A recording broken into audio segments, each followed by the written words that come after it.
Hello, horror fans. It's me, Cassandra, Kylie. and Mary. And this month for Haunted House Month, we have a very special guest on. We are talking to William Perry, who has a plethora of credits as a stuntman in some of the best horror films you can possibly think of, but also is just an incredible human being, has a great series of 2 books, which is By His Hand and Out of His Mind, which you can find currently on Amazon. Kylie said that the audio book is on Spotify, and you can also purchase both the Kindle version and the paperback version on Amazon. So we are so excited to get into it, talk to him about everything, and really just get into the meat and potatoes of what makes a creative, out-of-the-box story, but also talk about the incredible legacy that horror stunt work has. So let's go ahead and get into it. Let's cue the music.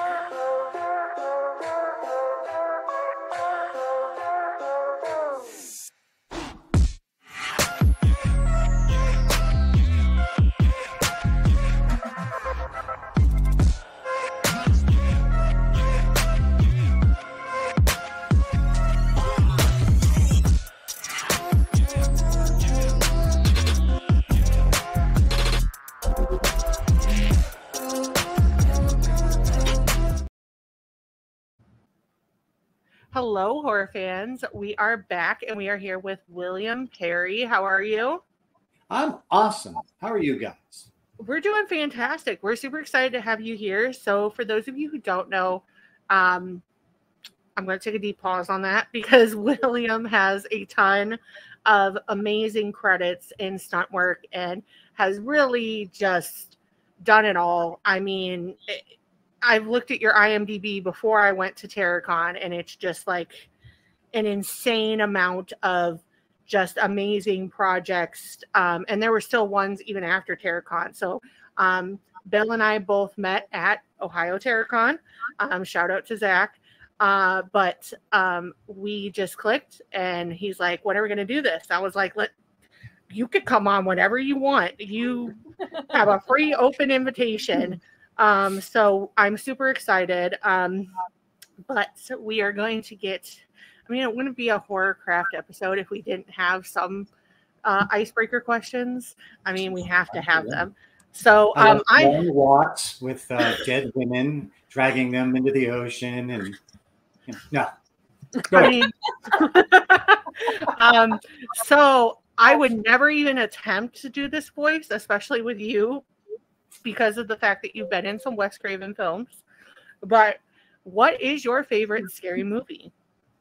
Ooh, very Scream of you. My favorite scary movie, that I was in, let's qualify. Are we talking about something I was in or something that it could be something that you were in, or it could be anything in general. I'm going to go before most of you, or probably all of you combined, were born. Back when I was a kid, they used to show the old Christopher Lee Hammer Dracula movies. And I remember watching them. They would only put them on really, really late at night, usually on a Saturday or a Sunday night where it was, just real late. And I remember watching them and they were all kind of the same. I mean, they weren't really that different, but they all had something. They'd change the place, or they'd change the time, or they would change something. And there was something about, he didn't have a lot of lines, but his control over people was very, very kind of hot. He had these beautiful women, and he would just sort of cast some sort of spell, and they would do anything. And as a 12, 13-year-old boy, that looks very appealing. But then I remember a particular scene, and I think it was called like The Blood of Dracula, which, they were all called something like that. And there was something that had happened. They pushed him outside to get, to kill him. And I don't remember exactly how they did the special effect, but he just disintegrated and blew away like paper. It was like he like paper that had burned and then was turned. And I don't know why that screwed with me. It was a featured point in almost all of my nightmares for years. That was the way that that you would die. You would die slowly, but you would just watch yourself disintegrate, and it really stuck with me. Yeah. It really is. Kind of like the Interview with the Vampire, the Tom Cruise version when Claudia dies, and it's like that, and Louis goes to touch her, and it's like it all just kind of like goes up in the air like angel dust almost. Yeah. And that very much, and it kind of hooked me. And of course, there's Peter Cushing, and you got great actors. Peter Cushing was about 80 back then. I think he was about 375 when he died, because he was always 80 years old. And the guy was 20; he looked 80, and the very drawn face, and he just had that look of somebody who was not just doing that. This wasn't sport. This man was trying to save the world, and it affected him, this constant trying to pursue this guy.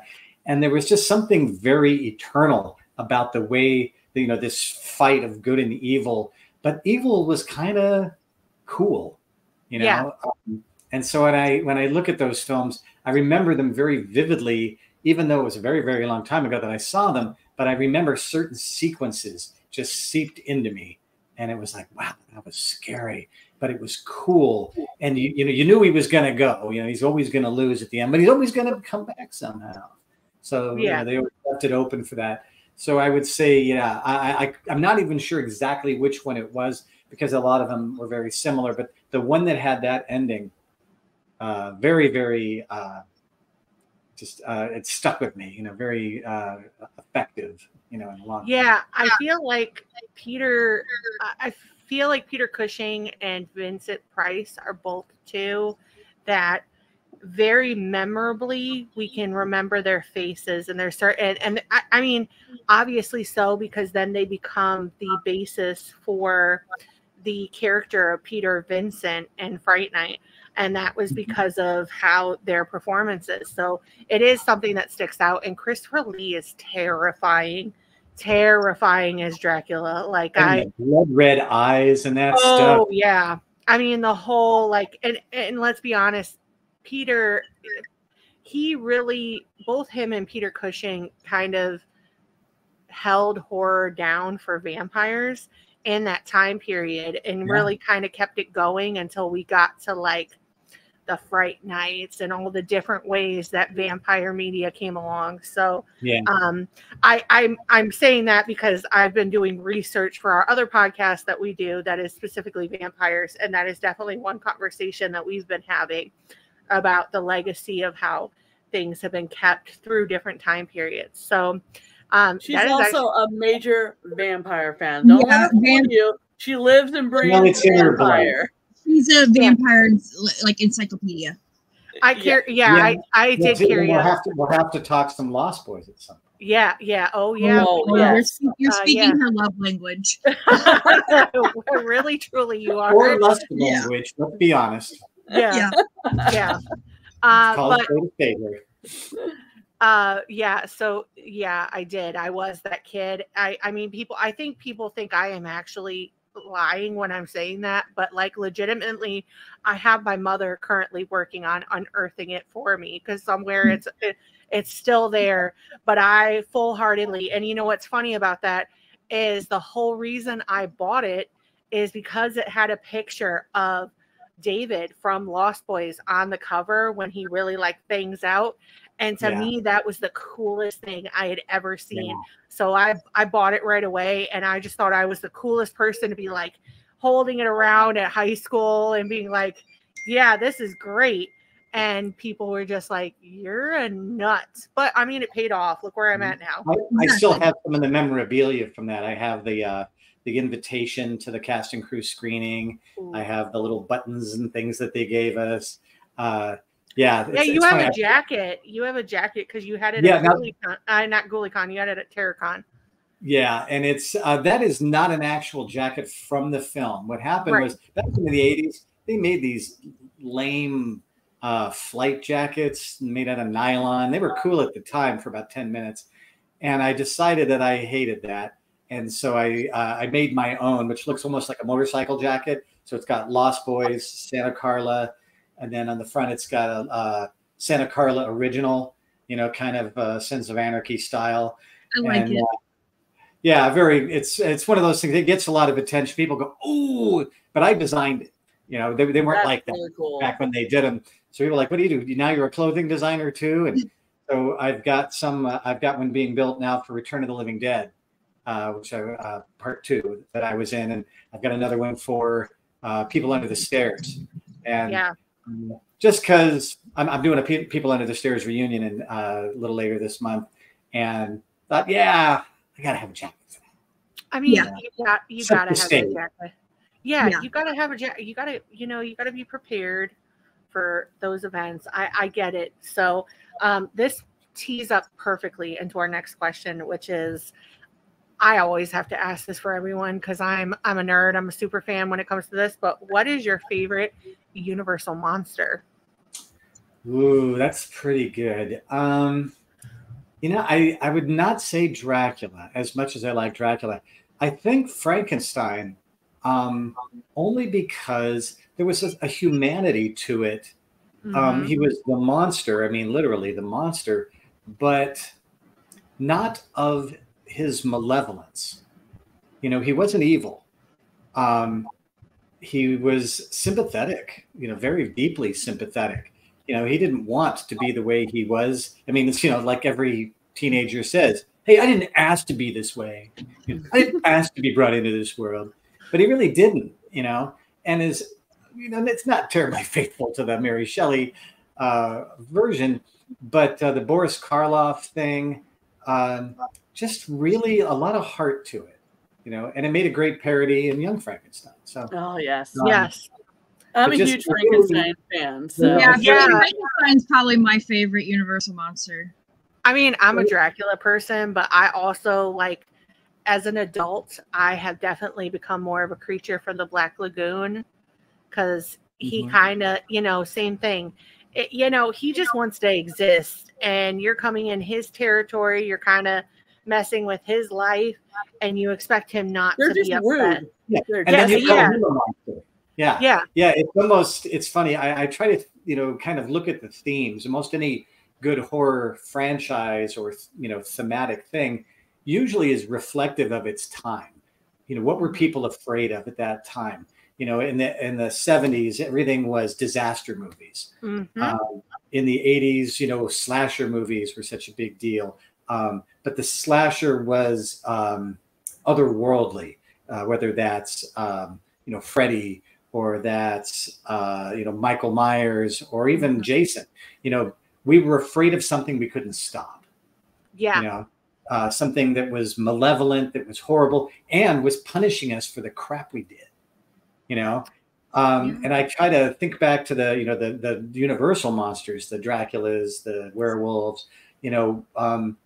These were sort of monsters that didn't ask to be the way they were. And so I think, well, what was that reflecting in the time? Pre-war, United States, what were we afraid of? And it's really interesting to take a look at them. And I learned this from Wes. I also worked as Wes Craven's web developer for a period of time after I got out of the movie business. And we would have these talks about how he developed characters and how he developed what was scary. And he would talk about how the same things that scared you when you were 9 scare you now, but you've learned to deal with it. Yeah. And so to make a good scary movie that will scare an adult, you have to go after those things that scare you, but take away your ability to deal with it. Exactly. Take all of a sudden, of course, I'm not afraid of the boogeyman.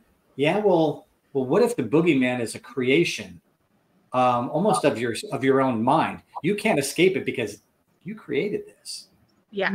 And he can get to you. When you're wide awake, you're rational. You know that the dark does not have a boogeyman in it, but when you sleep, you can't control what's there. And so that has always been the scariest premise to me is Freddy, because it's like you're asleep. You have to sleep.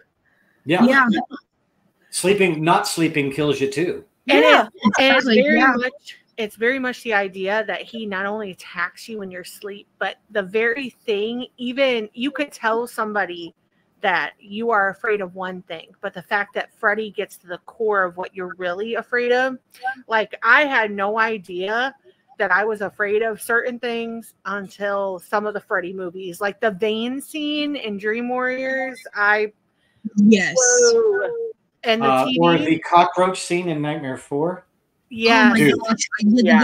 Dude, I had to edit that. We did a thing here in Los Angeles where we had the people from Nightmare 3 and Nightmare 4, and I was in 3 and 4 and 6, and so I kind of insinuated myself into the event. And one of the things they said was, could you edit down the scene with Brooke where it's just the cockroach thing? And I practically had to edit it like this. I just can't watch it. I have such a cockroach problem. And watching that over and over and trimming it down to just the parts that are the worst, was sort of the task. And I told Brooke, I said, I can't watch that scene one more effing time. That's it. And so when we would show the clip and then she would talk about the making of it, I kind of just went, no. I'm not watching. Because and again, it plays on something that really just gets you at a very visceral level where you just feel it, taste it, smell it. It's too real for you. And a lot of the Universal monsters, now that we're adults, we can kind of understand that. But like Frankenstein, take for instance, Bride of Frankenstein, the man that directed that was kind of one of the first openly gay directors at the time. And you can see in that with both The Bride and Frankenstein, the struggle of just being a human being and how that relates to it. And you can see a lot of those themes in that. And that's a big touching point. I think it was a big thing of they are not the monsters. They are the creatures that society has made. And I think it's something you see a big theme of that in Nightbreed as well. Like Nightbreed takes a lot of what the Universal monsters kind of laid down and really amps it up, because it's the monsters being the good guy, and the person that you think is supposed to be the good guy is really awful and is just a terrible person. And it's this whole like internal struggle. So I think I'm glad that we're getting back to where we're recognizing the Universal monsters, especially with like the Epic Universe and the theme park stuff happening now, because those are such building blocks, I think, that people really need to get back to and gravitating to. So I'm really glad. And I think they're getting to a point where they're understanding that over-the-top dismemberment and torture porn, as I like to call it, there is an audience for that, and more power to them. Enjoy. But if you really want to affect, like, if you want to sell a movie and you want to get a broader acceptance of it, go back to some of those themes, but you don't have to rip the head off slowly. No. Put a splinter in the eye, in a 3-minute slow, popping of the retina and all that sort of stuff. They've kind of, I think it's, the pendulum. I'm just using all of these darn old, Pit and the Pendulum. I'm using all these old things. But I think that you can look at horror does not necessarily, it's not dictated by disgust. No. Or making it so graphic. I mean, one of my favorite films of all time, and it's not really a horror movie per se, but is Aliens, and Alien, the first one. You're at the right place. You're at the right place. You don't even see the damn thing. And as an actor, I watch Sigourney Weaver, and I know, just because of the filmmaking process, she's not looking at that monster. She's looking at a tennis ball on the end of a pole. But you're believing every single moment of it. And oh my God, whatever Veronica Cartwright is looking at is bad. Yeah, I mean, it scares you like, oh my gosh, what is it? What is it? What is it? Make that face. Yeah. Yeah, and the fact that like they didn't tell the crew about the chest burster scene, and they just kind of let that play out and then dialed it back. That to me was like a whole, like, but almost in a way that is kind of genius, because like you already know you're going to be amped up for a horror movie, but the fact of you not knowing that that specific thing is going to happen is just mind-blowing. Like, I would lose, I would run out of the room, if we're being honest. Like, I don't know how I could be professional, because I'd be like, okay, we're going. The directors will do that. You know, they'll try to use something very real in the moment as a surprise, and sometimes actors resent it. But when you see the work later and you realize, could I have done that? Could I have, if I had known? Yeah. And you'd shown me sketches and the puppetry and the special effects and the tubes and the Stan Winston and all that stuff. Would I be able to do it? No. Would I be able to get that, that real a reaction? And, some actors could, but some actors can't. And, there's just a part of me that says, yeah, go for it. Because when I've done, acting bits and stuff like that, and somebody throws something at you, the best actors that are out there, it's not like they're, living in some alternate world, but they are putting themselves in that situation, and they are sort of expecting the unexpected. You're waiting for what happens next for your reaction. You're not, even though you may have a line, if the person that you're talking to says, their next line is "stop yelling at me," and you don't yell at them, well, their line is going to sound very different. They're going to have to find a way to say that line, because that's the line that's in the script, that they're going to find a way to motivate that in the moment.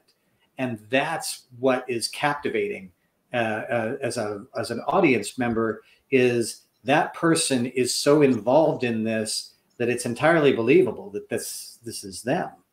And so I think when you put them in that situation, I mean, they knew something was going to happen. I mean, they knew it was going to be ugly.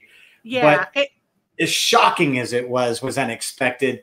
And I think that's why they were able to maintain character, yet still have that over the top, thing happen, and still be able to maintain character and play it out until it was over. And I'm sure the minute somebody said cut, there was like, what the?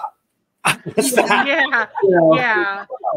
That was not expected. And, they actually did something similar most recently for Longlegs. Micah Monroe, obviously she knew that, like, the script and that character and stuff, but when she saw Nick Cage as Longlegs, they actually hooked her up to a heart monitor, because they hadn't let her see him up until then, and they actually recorded her on a heart monitor when that happened. And I will tell you, as someone who watched that movie and has seen a lot of bloody things and deeply upsetting, just themes and stuff like that, I would be the same way too. I would be like, okay, I know I signed up for this, but I might need to go take a minute.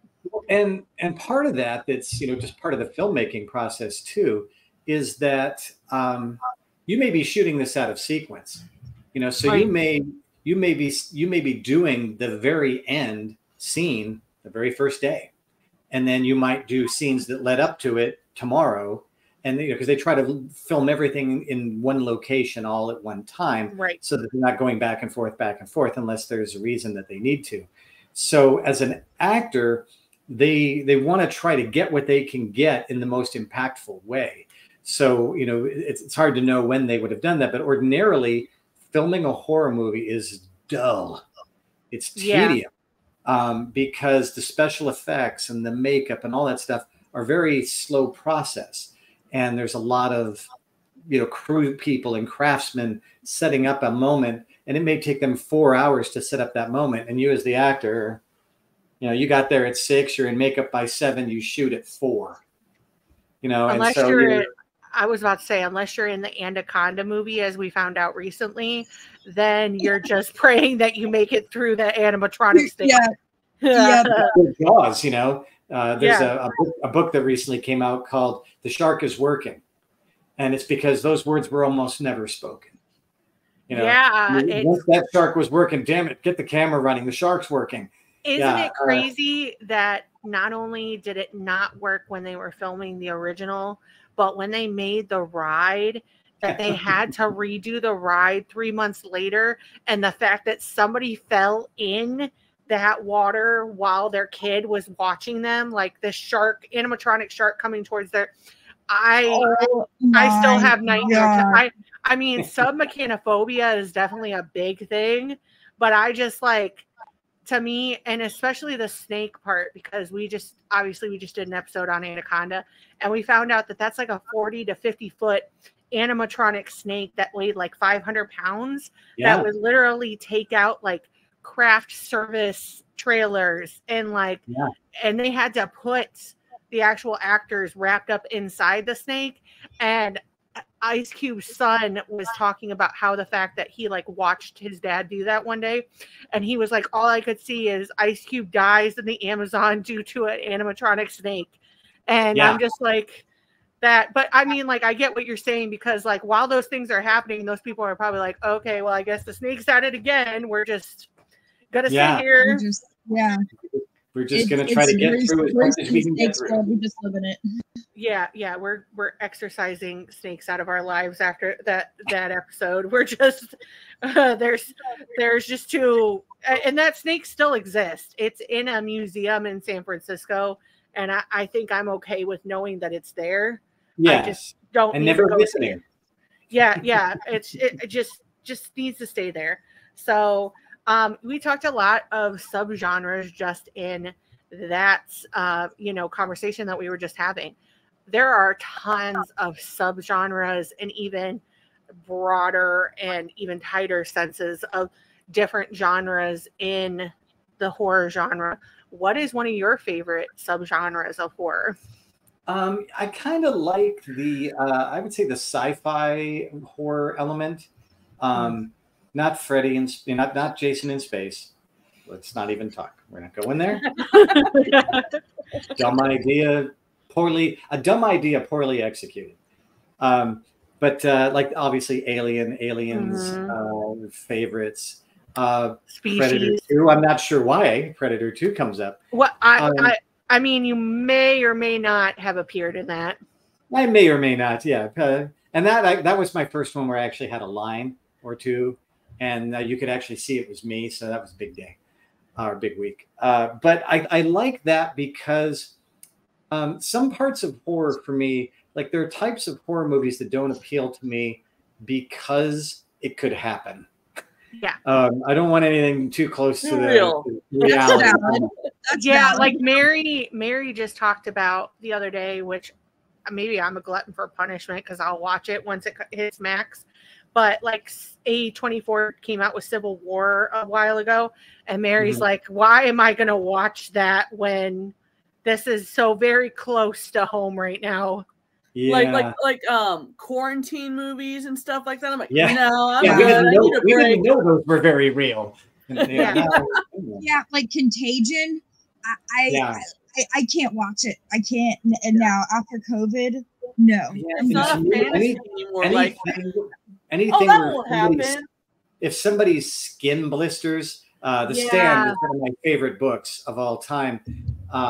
And there's a lot of stuff in there that was, again, just a little too real. I mean, it's like if it was going to happen, just like that. So I like the more special, sci-fi elements because it's taking advantage of the confinement of space, the unknown of things, whatever is out there, it may not like us. Maybe it's not, maybe it recognizes that we're actually a threat to them. Maybe it realizes what we've done to our planet and they don't want it done there. Whatever that is, but the idea of something that has more technology than us, I think that's kind of a theme anymore, is, we're so in control of things. And, I think it was the 29th of August was the date. August 29th, 2024 is when Skynet became self-aware. Yes, it was. Yes, and determine that humans were the problem, not the solution to anything. So I like that kind of stuff. I like the you created it, you screwed up. I was about to say, even the stuff that we don't know, like the thing. The thing to me is the most terrifying because of the fact of half of it is what your mind is doing in this situation because you can't control it. The other half is truly being replicated on every level and not knowing the difference in somebody that you could know for years and that could be somebody different beside you. And just the way that like splits apart in your body and misshapes. And very little gore to this movie, but Invasion of the Body Snatchers was another one. The Donald Sutherland version. Oh my God, just screwed me up. I whenever my wife would make Brussels sprouts, I go, no, I know what those things do. I'm not falling asleep next to a Brussels sprout. God damn it! It's small, but it's just a matter of time, just let. I was about to say, we just gotta back away, leave it alone, And they're disgusting tasting anyway, so why bother? There's all sorts of risks involved for something that tastes disgusting. Let's just leave them where they were in the store. But yeah, I like that that kind of thing where it's horrifying, but it's not about the gore. It's more about the loss, the taking over people people you care about. And nobody believing your story is another big part of the also things being that helpless. really get to me. Yeah, that's kind of like one who knows. Yeah, I'm the only one who knows, and no one will believe me. They think I'm crazy. Kind of like for me growing up, The Faculty was like a huge one because like you're already in high school, you feel a little weird, and then now everyone in school is becoming like uniformly the same, and you don't know if it's like you just weirding out about things or if this is what, and I mean, it's all the little and the scene where all the football players are out in the rain in the football field and their things are, I mean, that is terrifying. The original Stepford Wives, not the comedic one. The original one, for its time, I mean, again, probably before all of your time, but for its time, again, playing on themes, there were men that were horribly, terrified of women, becoming, I don't know, voters, and they're getting jobs for God's sake, There was this idea that, and so there was this, this group of men who were like, no, we're going back the old way. Mm-hmm. And I think that theme could play out pretty well now, where people who are feeling threatened by progress, wanting to put things back the way it was, when it was quote unquote better. And I think those things really appeal to me. I mean, I don't know, other people would go, nobody even got their head blown off. It's like, I like to think I'm a little more cerebral in my, in what scares me. When Wes was talking about working with Drew Barrymore for the opening of Scream, he was trying to find what terrified her. And for her, cruelty to animals was very, very scary for her. And so in the opening scene of Scream, he asked her the night before, what frightens you? What could be the most frightening thing you could think of? And she told him this story about these two boys who lit a dog on fire just to watch it suffer. And he looked at Drew and he said, "Can I use that?" And she thought about it. She goes, "Yeah." She didn't want to, but she knew it would work. And so on set, he turns to, he's trying to get Drew ready for when Ghostface is now at the window, he's outside. It's no longer a cat and mouse game. It's survival. Mm-hmm. And he turned to Drew and say, "Can you smell the gas? Can you smell the gas, Drew?" Oh. The dog is crying, Drew. He just wants to get away. And he's using this incredibly impactful thing. And even I can't get past it. I mean, it messes with me too.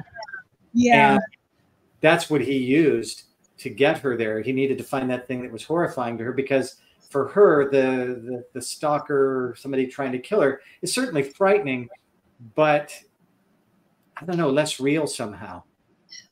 She'd never been through any of that. There was no visceral reaction to that, where the worked with her, and it was put a moment in seconds. And I mean, at that point in time, Drew Barrymore had been in a lot of films, and I could assume that that's something that maybe she was kind of used to because of how Hollywood is set up, and obviously with being followed around as a kid and then into being a young adult and stuff like that. So cruelty to animals, I mean, that would get me too. It's funny that we talk about younger selves though, because I want to know a little bit about younger Bill. So many thousands of years ago, when the earth had first cooled, Bill what was your favorite TV show growing up? Oh boy, it's semi-pathetic, but the show still holds up. Some Gilligan's Island, baby. Oh, I mean, Gilligan's Island is a classic. Yeah. Like, you can't go wrong with Gilligan's Island. I mean, and even going farther back, stuff that had come out long before any of that. Here in LA, the public TV station back in the day would put on black and white films, and they would have the Laurel and Hardy. I wasn't so much a Stooges fan. Come take it or leave it. But Marx Brothers, that kind of comedic stuff. George Burns, who I ended up actually working with later, which was mind-blowing. But I kind of liked stuff that could really hold up long-term. And if something made in the 30s was still funny in the 70s and is still funny now, there's something really funny about that, Yes. And as far as like the more serious stuff, I loved old cop shows, Mannix and James Garner and all that kind of stuff. It was just what was on. Television for me was something I watched a lot of just out of plain old boredom. Latchkey kids back in the 80s, parents went to work. You're home all summer long. What are you going to do? I'm going to watch TV for. Of course, that's what I'm going to do.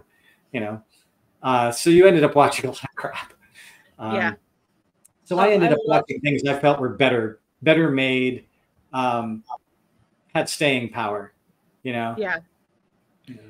Yeah, I'm really into more classic stuff too. A big fan thing that we're a fan of in my house is the Rifleman. Oh yeah. Yeah, we love it. Valley. Yeah, Westerns were a big deal back in the late 60s, very early 70s. And so, that's, there's some point of this that what you grew up loving is what was on, When people will tell me, Nightmare on Elm Street 3 was like my favorite film of all time. And, I've watched it. It's okay. It's not the greatest film ever made. It's not, Wuthering Heights. Heights. Nostalgia with it. Yeah. And so I'll ask, especially at the conventions. So tell me about that. My dad took me out. We wouldn't tell my mom, that this was going to be my first R-rated movie. I was 13. My dad took me out to this great steakhouse and we kept it a secret. And we watched this movie and I was scared. My dad was kind of freaking out, but we still couldn't tell mom. And I'm like, this has almost nothing to do with that movie. This is entirely different, touchstone. Another guy was telling me, there was this girl and we went out on a date and she was my dream girl. She was just so beautiful. And she got so scared that she got real close. And I got a little side boob action on my left hand. I mean, again, it's definitely. I'm not really talking about the movie really having had the effect, but I get it. And it brought them into the genre. It was an introduction to how scary movies could be sexy. They could be funny. They could be frightening, generally frightening. But you got to, Wes had made this point about how if you walked into a scary movie and then you walked into a funny movie and you were wearing earplugs and you turned your back to the screen and you were just going to watch the audience, and and if you could not hear it, you wouldn't know which film you were watching, because the reaction, the release of all that tension from a scary movie is very similar to the tension of a great joke. And so the reactions that you have to these things, it's a catharsis. You know, whether it's that person being embarrassed or being terrified, we all have those, you know, those elements in our life, maybe not to the level that we're watching in the film. We all have scary things happen in our lives, or we're worried about something scary happening in our life. And so being able to watch it on screen and participate without the peril gives you that ability to enjoy it, because you didn't actually have to be, you know, nobody actually tried to stab you. After that guy, you know, stabbed and something happened, you laughed because, oh shit, that was close, you know, and you get to enjoy it without, you know, and then later, you know, you move on with your life. You know, you've had the bad dream, you've watched it, you've blown off some steam, you know, but you weren't actually in a position where, and you move on with your life. Hey, they survived, I'll probably survive too. You know? Yeah, definitely. I mean, I can relate to that, because I think we talked about it at the convention, but like one of my absolute, like, I will carry it out of my burning house items that I love and hold on and cherish to, that is in the room that I record in, is a picture of my uncle, who was probably about like 16, 15 at the time, with a Freddy Krueger cutout at a mall in California when he was out visiting my aunt and uncle. And then 2 days later, my aunt and uncle and my grandparents are out, and Robert Englund is at a restaurant that they're at. And my grandmother's like, I'm not going up. I'm not going to ask him. Like, that would be incredibly rude. And my uncle was like, he'll love it. Like, let's just go ask him. And he wrote on a napkin, and it's a literal napkin, you know, unpleasant dreams, love your friend Freddie, like this whole thing. And, you know, my uncle died 10 plus years ago. And that to me has always been a connection. It's weirdly cathartic for me. But when I watch Nightmare on Elm Street films, when I watch anything associated with Freddie or Robert Englund, it makes me feel very comforted. It makes me feel like my uncle's here with me, because he was and that what an person. odd reaction to that movie, right? Exactly. You know, why would that be a movie that's comfort food? But it is. We say a lot on the podcast how horror heals. Yes. Yes, because one of your movies that you were actually in is one that we're going to cover for our November month, where we're building a living ofrenda, which is People Under Stairs, and that was Kylie's late sister's favorite movie. Yes, it was. It was her and my brother's favorite movie. They would scream at each other, "Burn in hell!" Yeah, But that for us, that's how touching that is. I know, as us as horror fans together. Yeah, we're like, oh my gosh, that's so amazing. But other people outside looking at it would be like, man, you're a little twisted. So weird here. And you know, it's funny because for me, you know, people would ask me, you know, what made you want to be in horror films? Like, it's all they were making. I didn't have a particular interest or disinterest in making them. My only reason not to want to make horror films back in the day, and this is where, you know, people always laugh at me, not with me, is, dude, Nightmare on Elm Street 3 isn't going to be remembered 10 minutes after it leaves the screen. You know, this is the popcorn, this is the disposable napkin of cinema. You know, no one is going to remember this stuff in 10 minutes.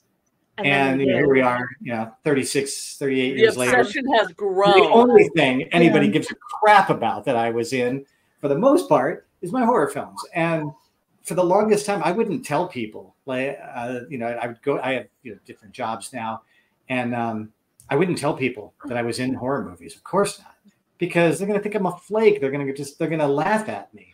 It's going to be embarrassing, and so it's been very much of a revelation in the last 2 years. My best friend, a guy named Lee Waddell, who was Ghostface in the first Scream, and we grew up together. We were, you know, met in first grade and still talk all the time.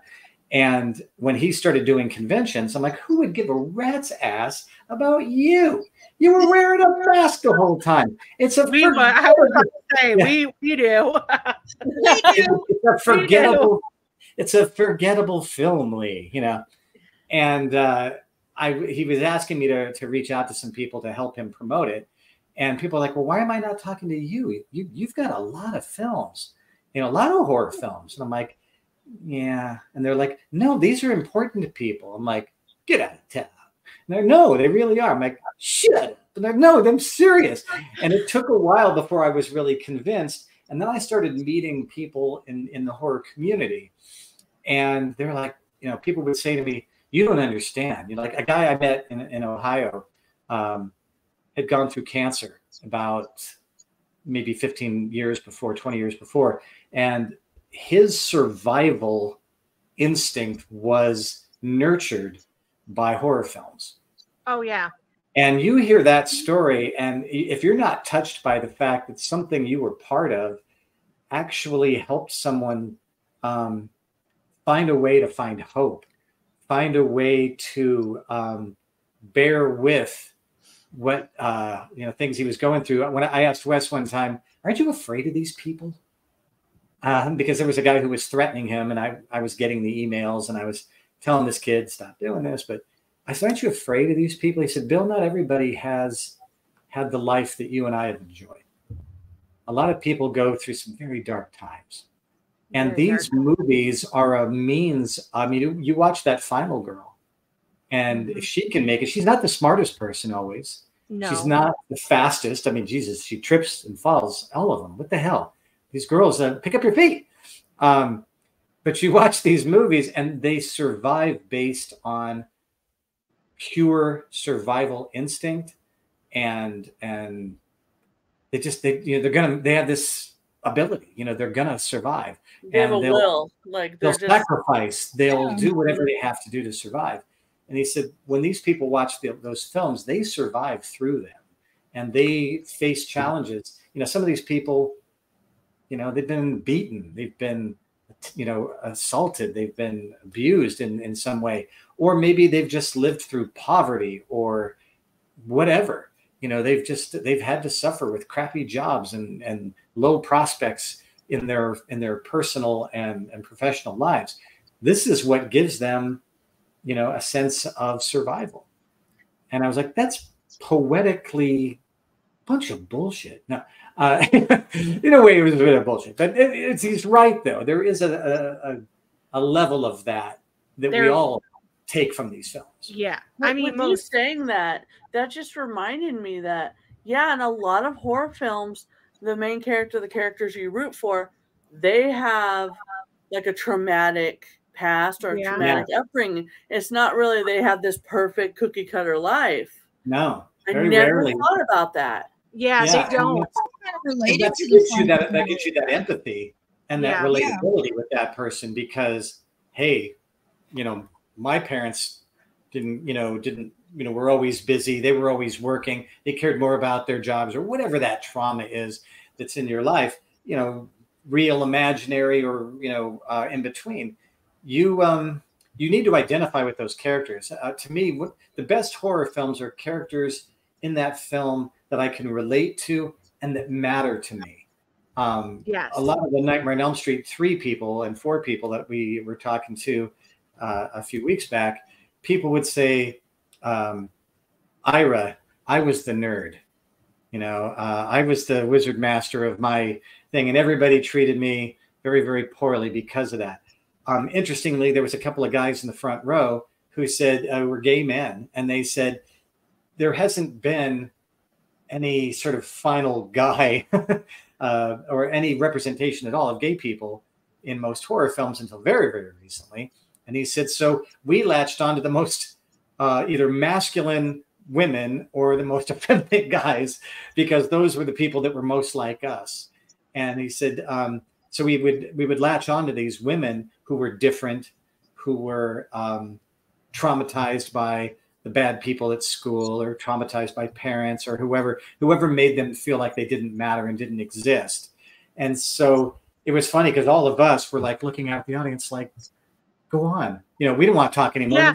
Yeah, tell us something we didn't realize we were having that effect. You know, was not part of our mindset. But that's the thing, is that when you talk to somebody and they tell you those stories, you're like, oh damn, okay, I get it, and I'm sort of glad I was there for you, even though I was completely unaware. You know, that we had built something that gave you that. Yeah, it gives a lot of hope, because I know Kylie, I kind of talked to you about this, Bill, when we were at the convention, but Kylie and I can definitely relate to that, because I know for me, horror films not only got me kind of back to life when I experienced a real period of domestic violence in my life and I got out, but then also too, when I was grappling with my son's autism diagnosis, which Kylie also has a son on the spectrum, it was that kind of reprieve. It was that kind of structure that was so far removed from what we had to really see in life, that we were able to really grapple with a lot of the stress and a lot of the feelings that we had. Even if you weren't aware of it, you know, even if you might not have been consciously aware that these films gave you something, but they do, you know, and different things do it for different people. For me, that was music was my escape growing up. That's my second escape. Yeah. So when people would say, you know, I got to meet some of my rock and roll heroes, and I remember telling Peter Frampton that, you know, I had this one particular album. I would listen to both sides of his double album, and I'd flip it and listen to it again, and I'd had those big headphones on because it would stop me from having to hear the fighting in the next room, you know. And he was just like, oh my gosh. And I said, I know you didn't write these for me, but I need you to understand that. I need you to understand. The joy that they would give me, and the separation literally from the rest of the world. You know, I mean, I know these songs like every note, and I feel, you know, people tell me, oh, I've watched, you know, Nightmare on Elm Street 3 at least once a month since I was a kid.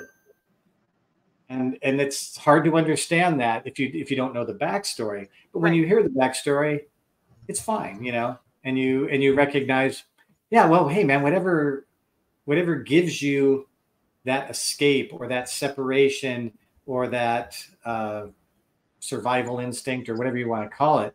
Hey man, now it's an honor to have been a part of it. As long as I was ashamed of it, now, you know, the horror community is very different. I'm part of the sci-fi community in a sense because my Star Trek stuff, but the horror community is both tight, ridiculously creative, and unashamedly weird. Yes. You know, when I dress the way I dress, you don't like it, I don't give a shit. You know, and when you go to a con, you you're free. You know? Yeah. Oh, I mean, I've seen some people where it's like. I mean, I met Bill in a witch's dress. I mean, I was wearing like I was like, you know what? I'm just gonna wear my witch's dress that's got the big sleeves with my ghost leggings, because I felt like, and I mean, like I'm wearing a Bride of Frankenstein like poofy dress that normally has a tutu underneath it. So I mean, it's like the ways that you definitely embrace yourself. But and you're expressing your vibe. And that's what I love about the conventions is you can go in there and I can just sit and blabber about all day long about movies and scary stuff, and people are hungry for it. You know, and you don't get that in a lot of other, I'll say, fandoms, you know. No, you don't. Some people want to, you know, break into the details of how the Enterprise was made. Enjoy. That's not I'm not a mechanical person, so that holds very little, you know, passion for me. Again, nothing wrong with it. It's just not mine.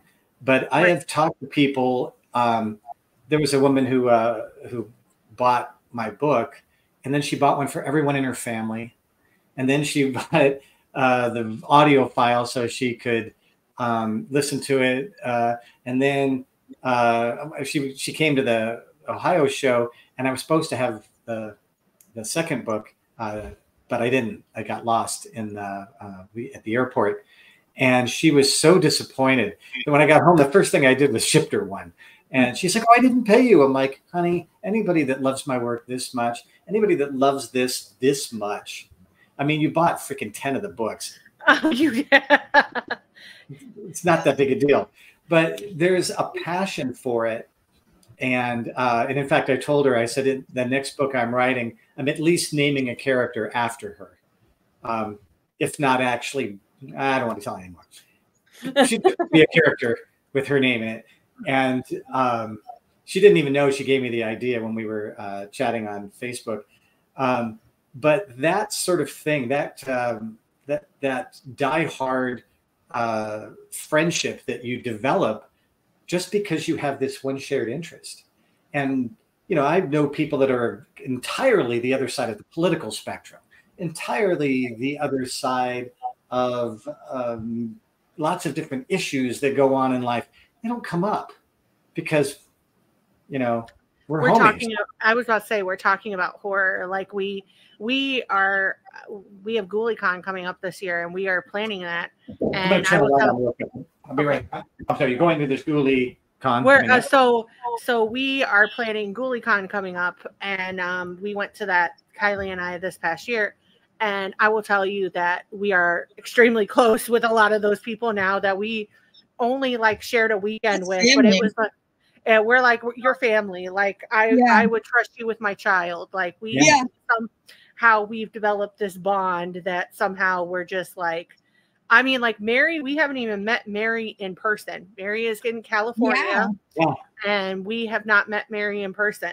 But the moment she touches the ground in July, I am going to tackle her to the ground. You're going to give her a kidney or something like that.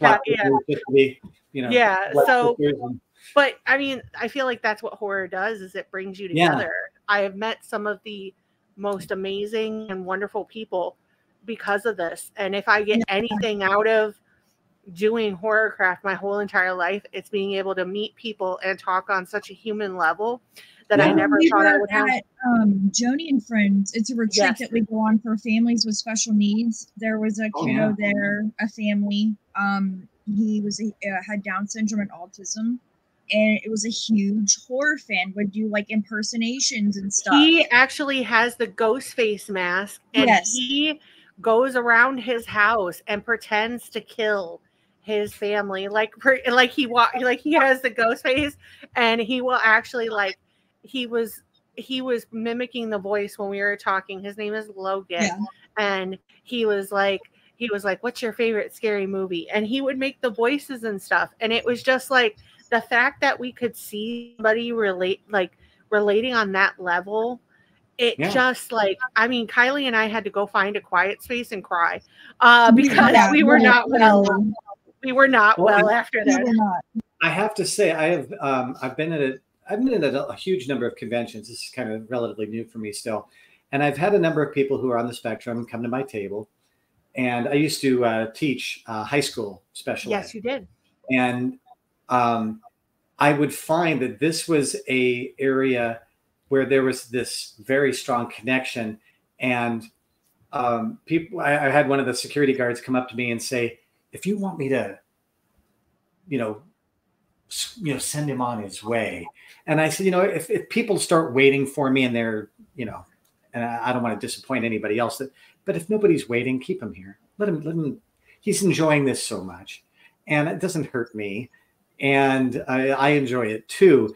And sometimes it's that one thing you find that who knew, I know one of my students was all about anime and Yu-Gi-Oh! And that was his thing.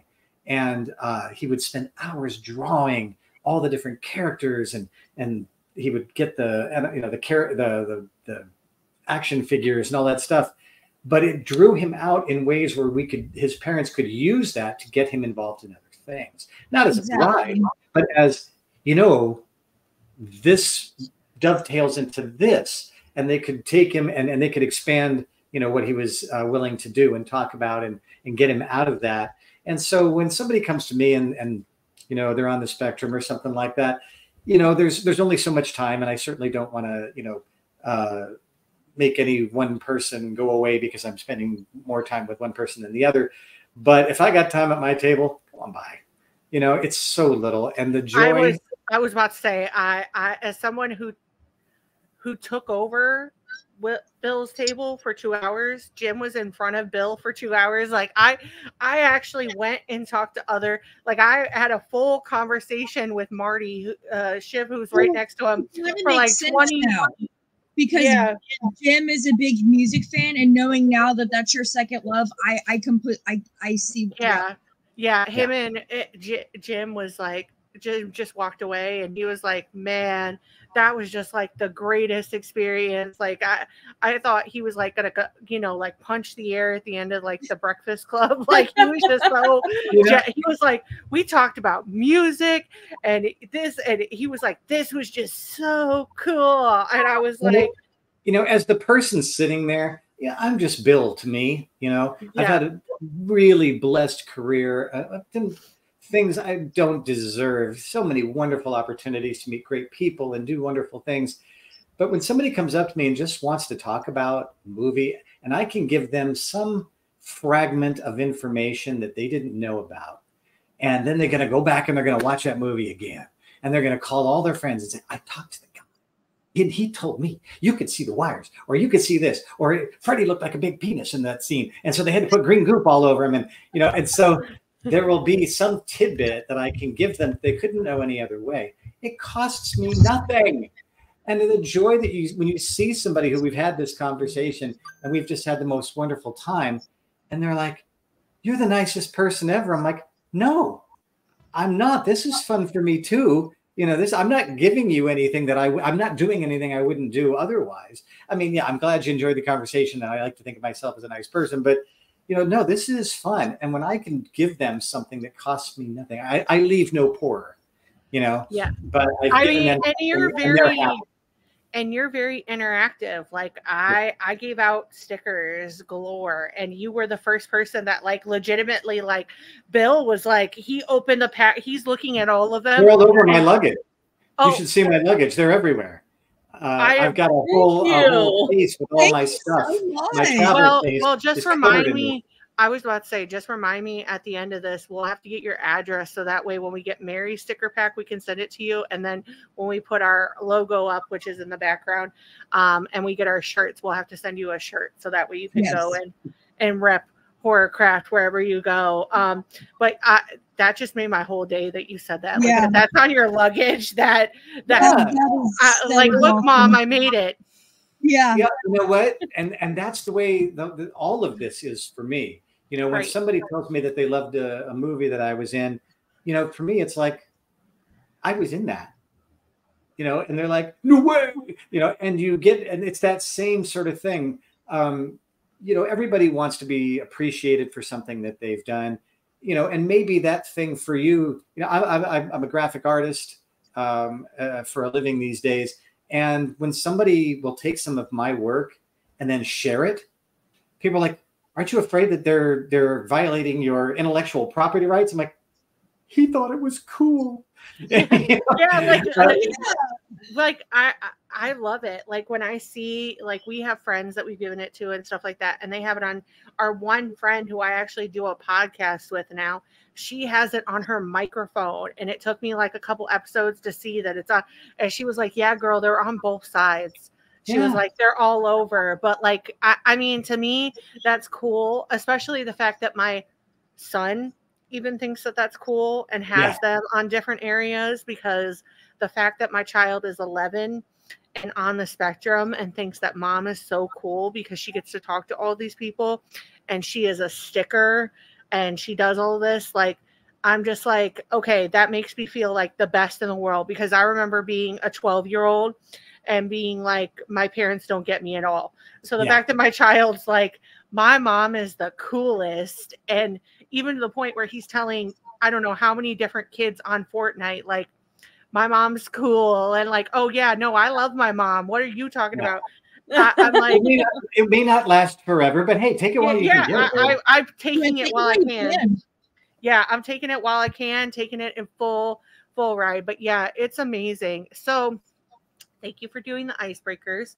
I love all the context that we got in here, because honestly, this leads into the next question, because you did have not only a working relationship stunt-wise with Wes Craven, but then you were, the manager of his website for a period of time.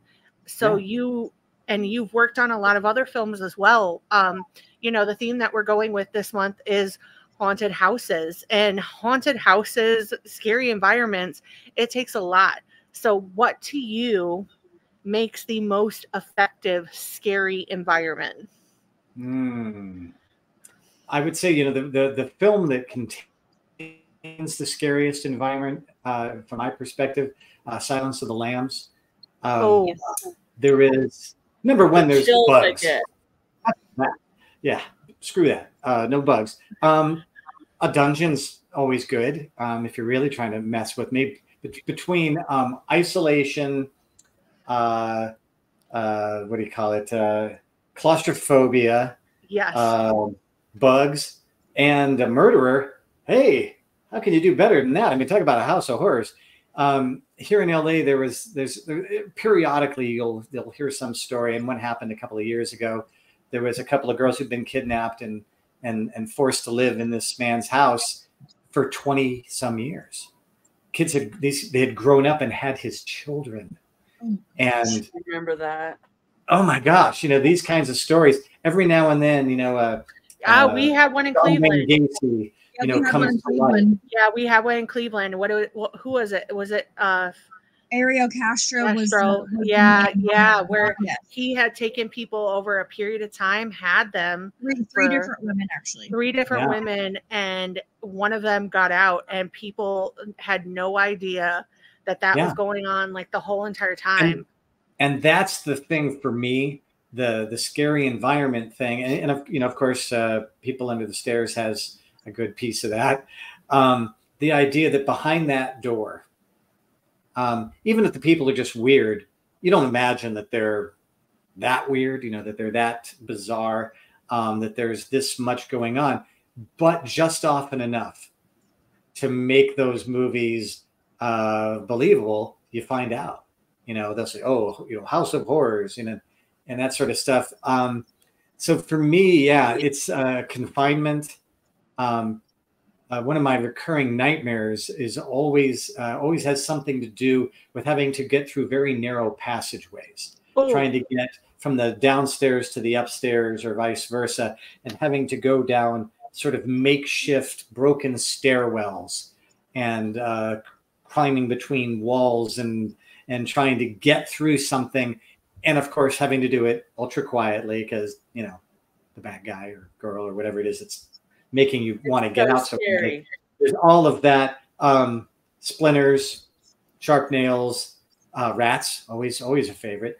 So to me, that it's the confinement, the claustrophobia, not even so much the dark. Sometimes dark seems almost like Jesus, at least I didn't have to see the rat. Right. Hearing it's bad enough. If I had to see it, I think I'd lose my lunch.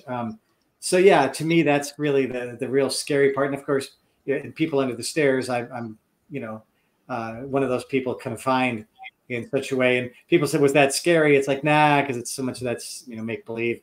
I was never really in a position where I couldn't. I felt like I was trapped in anything. But watching it, you can watch it and get the heebie-jeebies pretty good.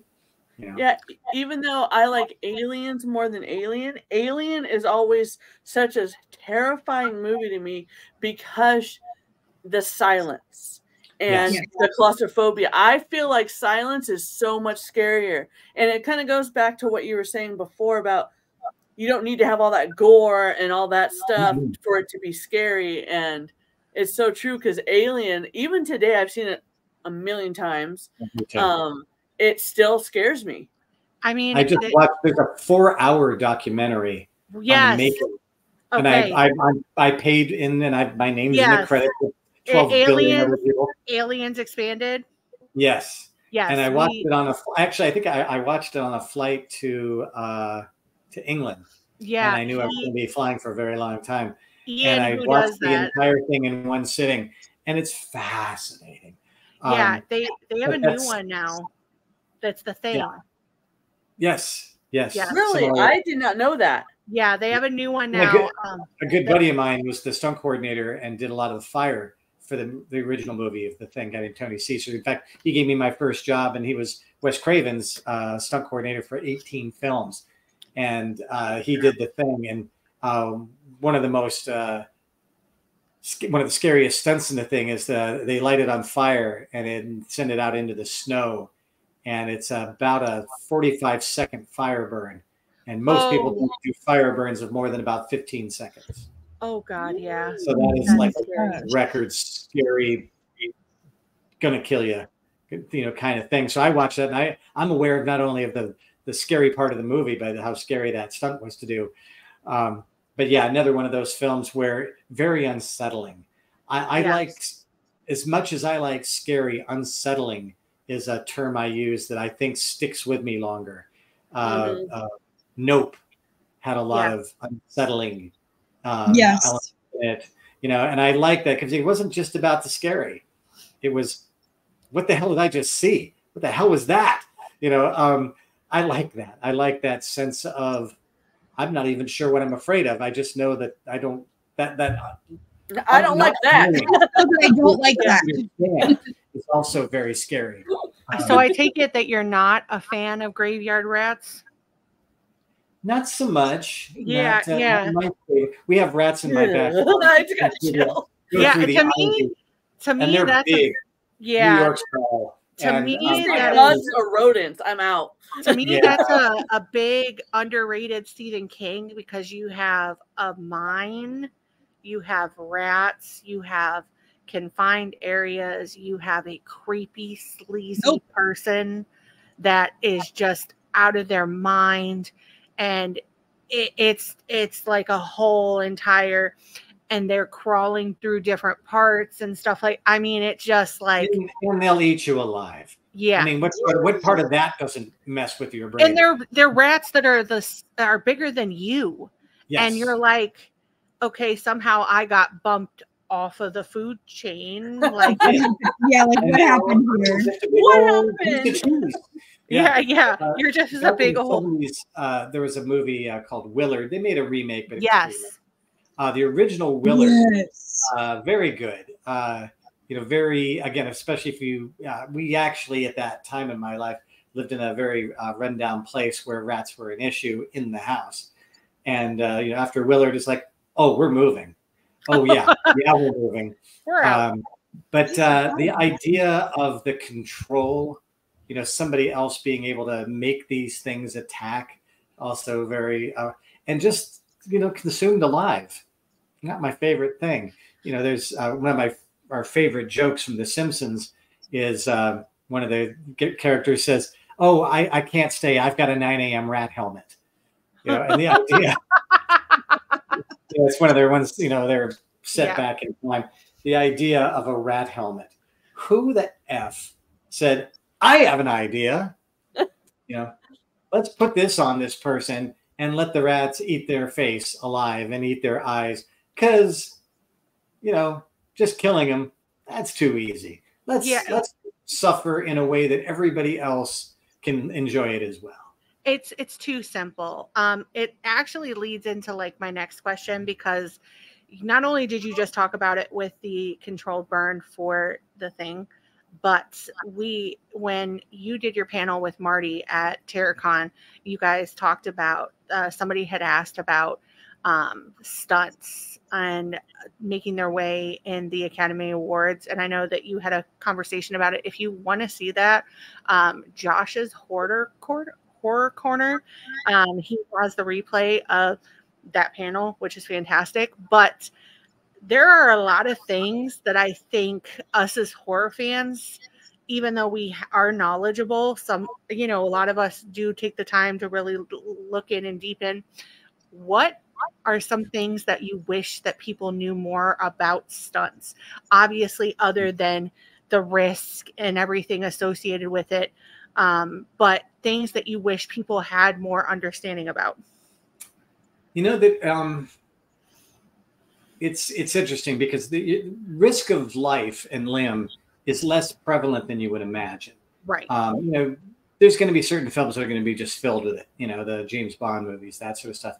In horror films, the reason that most of the people you're seeing, like Lee Waddell, Nick Castle, Brett Wagner, a lot of these guys that the Jasons, the Michaels, you know, and the Ghost Faces. The reason those are stunt people is because it's twofold. Number one, they don't want to give away who it might be by the way that person moves or walks or their height or weight or anything about them. They're trying to make that person mysterious. And so in Scream, for example, they don't want you to think it's Matt. They don't want you to think it's Steve or whoever the other person might be. So they would put a stuntman in there so that you can't tell anything in particular. But the other thing is because we're doing stuff that hurts. Most of the time, it's more like playing football than it is risking your life. And so when and a lot of people think that it when I was doing the Nightmare on Elm Street thing, one of the cast members, who shall remain nameless, looked at me and said, "I'm sorry, so why are you here?" Wow. I guess I'll just go screw myself. It was really kind of like, well, you're not, you know, you're not an actor. It's like, I am, not just my stunt work, but I'm an actor. And there's an element to that. Like when we did the wheelchair scene, probably Will could have done it, but there were some dangerous elements to it. The wheelchair weighed about 300 pounds. It's being pulled by a Volkswagen engine, so it's going to be moving pretty fast. And if it hits you and it gets your leg, it's going to cut your leg off. Probably shouldn't let the actor do that. So, but the thing about it is, when I'm doing that, the character, the actor that played the character, I'm talking to him and saying, so if you were going to hit the ground, how would you hit the ground? How would you do? What's your physicality? How would, you know, what would you do with this? Because I'm trying to make sure that there's no way that you could tell that wasn't Ira Heiden. It should look like Ira. If you can tell it's Bill Perry, I did something wrong, or the cameraman did. You can't. I'm just telling you. Yeah. I've watched a couple of your films since we've talked, and I can't tell. You know, there, in Nightmare 4, if you know, now that we've got DVDs, I can stop it and I can take a very good, clear picture of me, and it's not obviously Andrus. But for the most part, we are trying to keep your suspension of disbelief alive. You know, so when somebody says, you know, so what are you doing here? It's like, you know, I did more Nightmare on Elm Streets than any of you guys did, number one, so suck it. Number two, you know, I'm as real a part of this film. The believability of that stunt is me selling it. It's not always just, you know, running away from something. There's sometimes a selling of it. One of the things we did was they were driving an ATV with the wheelchair strapped to the front of it. And he's coming really fast, but I have to stay just close enough so that I'm still in focus. Because if I move another foot away or get too close, number one, I get run over. Number two, we're out of focus. Being run over is secondary to being out of focus to most of the crew people. So when you're doing these things, there is a specific skill to that most people don't understand. When we did Nightmare 6, I had to jump off of a 7-foot ladder onto concrete 7 times without pads on a 20-degree night on the real actual, you know, the house that's in front of Elm Street, that is the Elm Street house, and a 7-foot ladder. Try it sometime. Try to jump 7 feet off a 7-foot ladder onto your legs and see how that feels. Now try to do it as a dive roll. And it's not just a matter of doing that. That's bad enough. But I have to land the same way every time. I have to hit a mark, literally a mark, a little piece of tape with a, you know, orange tape. And I have to land on that exact mark every single time. If I miss, that's not their fault. It's my fault. I got to do it again, and I don't get paid for doing it again because my fault. And then the physicality of it, trying to make sure I look like the actor, hide my face if that's what's necessary to make sure. And you're doing this as part of the filmmaking process. This isn't climbing into a coffin at the county fair and blowing yourself up or jumping a motorcycle through a ring of fire. This is for a film, and you're trying to, again, suspend the disbelief that audience member has. If it looks too much like a stuntman, or if it looks too much like a special effect, they lose something, and they're not as connected to the film as they were before, and the film suffers for it. The whole thing suffers for it. So part of my responsibility is to make sure that it's as seamless as it can be. And they may film this 5 or 6 times, and they may use different angles. I have to do it so exactly every time that you couldn't tell if they said, okay, switch from camera 1 to camera 2 in this edit. If I did it entirely differently, it's like, hey, he was rolling this way and his legs were completely like this when he landed, but when he stood, when he rolled away, his legs were together. There's something that's going to be a disconnect. You're mimicking. You're mimicking, which is a big thing that I don't think people realize. Is it's like that scene in Us where she's mimicking the movements of her tethered part and the reality part are moving at the same time together. That is basically like what you're saying is you have to mimic how that other person. So not only do you have the challenge of doing the stunt, but then you are also acting as that other person, as their character, which is acting like on a Jumanji level, really just going through it's Double Dare. Like, let's be honest, it was this level, and then it goes up to that level. Yeah, it's not at all about fearlessness. It's not about being able to, I can do anything.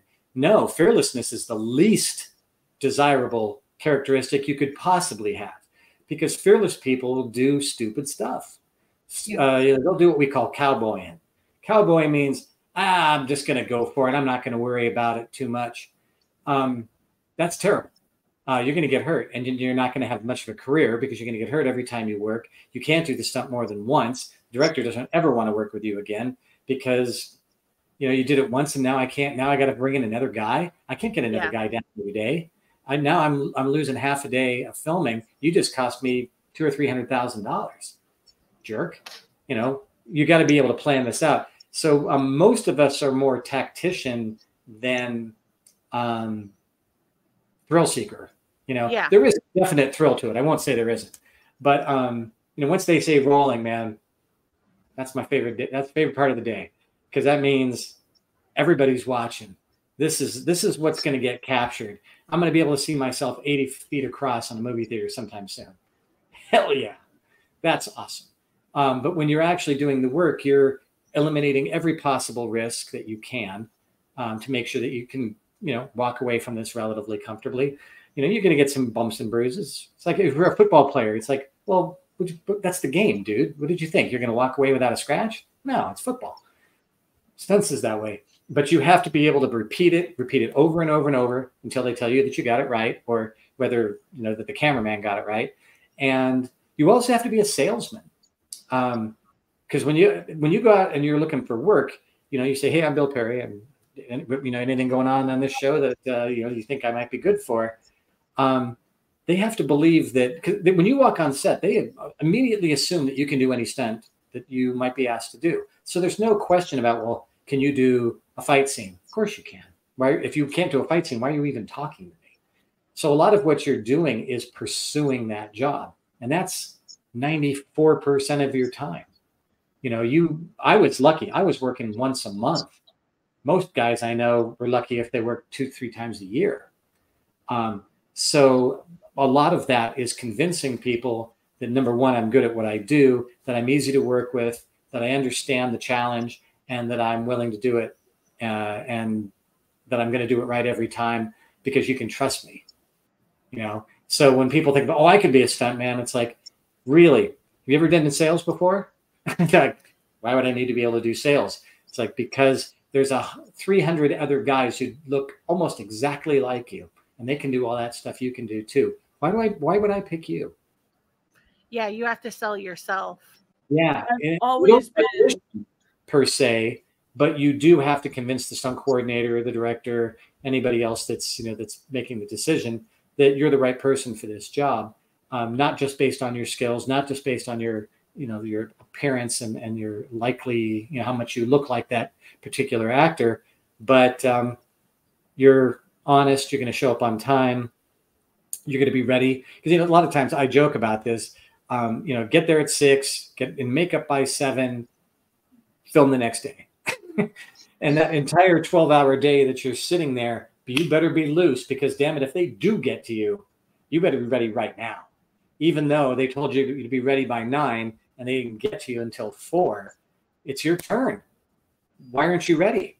Well, because you told me it was a long time ago. Like, no, you got to be ready at the moment, because they were saying back in the 80s, it would cost about $25,000 an hour to make a movie for 9 weeks at 12-hour days. So that's why movies are very expensive. So if you're not ready, how much time are you costing them while you get ready? Oh, so that hurts. Yeah, that hurt my heart. Yeah, what's that? Yeah, that hurt our souls to think about that much money being. Well, it's just because there's so many people. There's lighting people, there's crew people, there's union folks up the wazoo, actors, and I hate disappointing one person. So could you imagine disappointing like a whole movie set, hundreds of people? Like that to me. For the most part, since most people know what they're doing, it's rarely a problem that people actually screw up very much. There's no business like show business. It's the most fun I've ever had, making a movie. I tell the Bill Paxton story, which I'll tell very briefly. Bill Paxton was working with me on Predator 2, and it's my first time speaking on camera in a major budget film. And I'm sitting in a chair, and it says Bill on it, so I'm sitting in the chair. And he says, "Is your name Bill?" "Yes." And he's like, "You're in my chair." I'm like, I'm so sorry. He goes, No. And I'm dressed as a gang member. I'm street. Always have been. Rock on. West Side. So he looks at me and he says, "What are you doing today?" I said, "I'm just in the gang." And he's like, No, don't say it that way. And I said, It's no big deal. He said, "Did you ever see Terminator?" I said, "Of course. Everyone saw Terminator." And he said, "There's a scene at the opening where there's these 3 guys and they're all punked out." And he says, "That was the first role that really got me noticed. Today's that day for you. Today's the day your career goes into overdrive. And it's going to start with today. But you know what? It's the first time you've ever been on camera. Don't let this day go away, because you never get it back. If you're nervous and scared and you embarrassed yourself, you can remember that. Calm down. Take a breath. Enjoy this day, because you're never going to have another one. You can never do this for the first time ever again."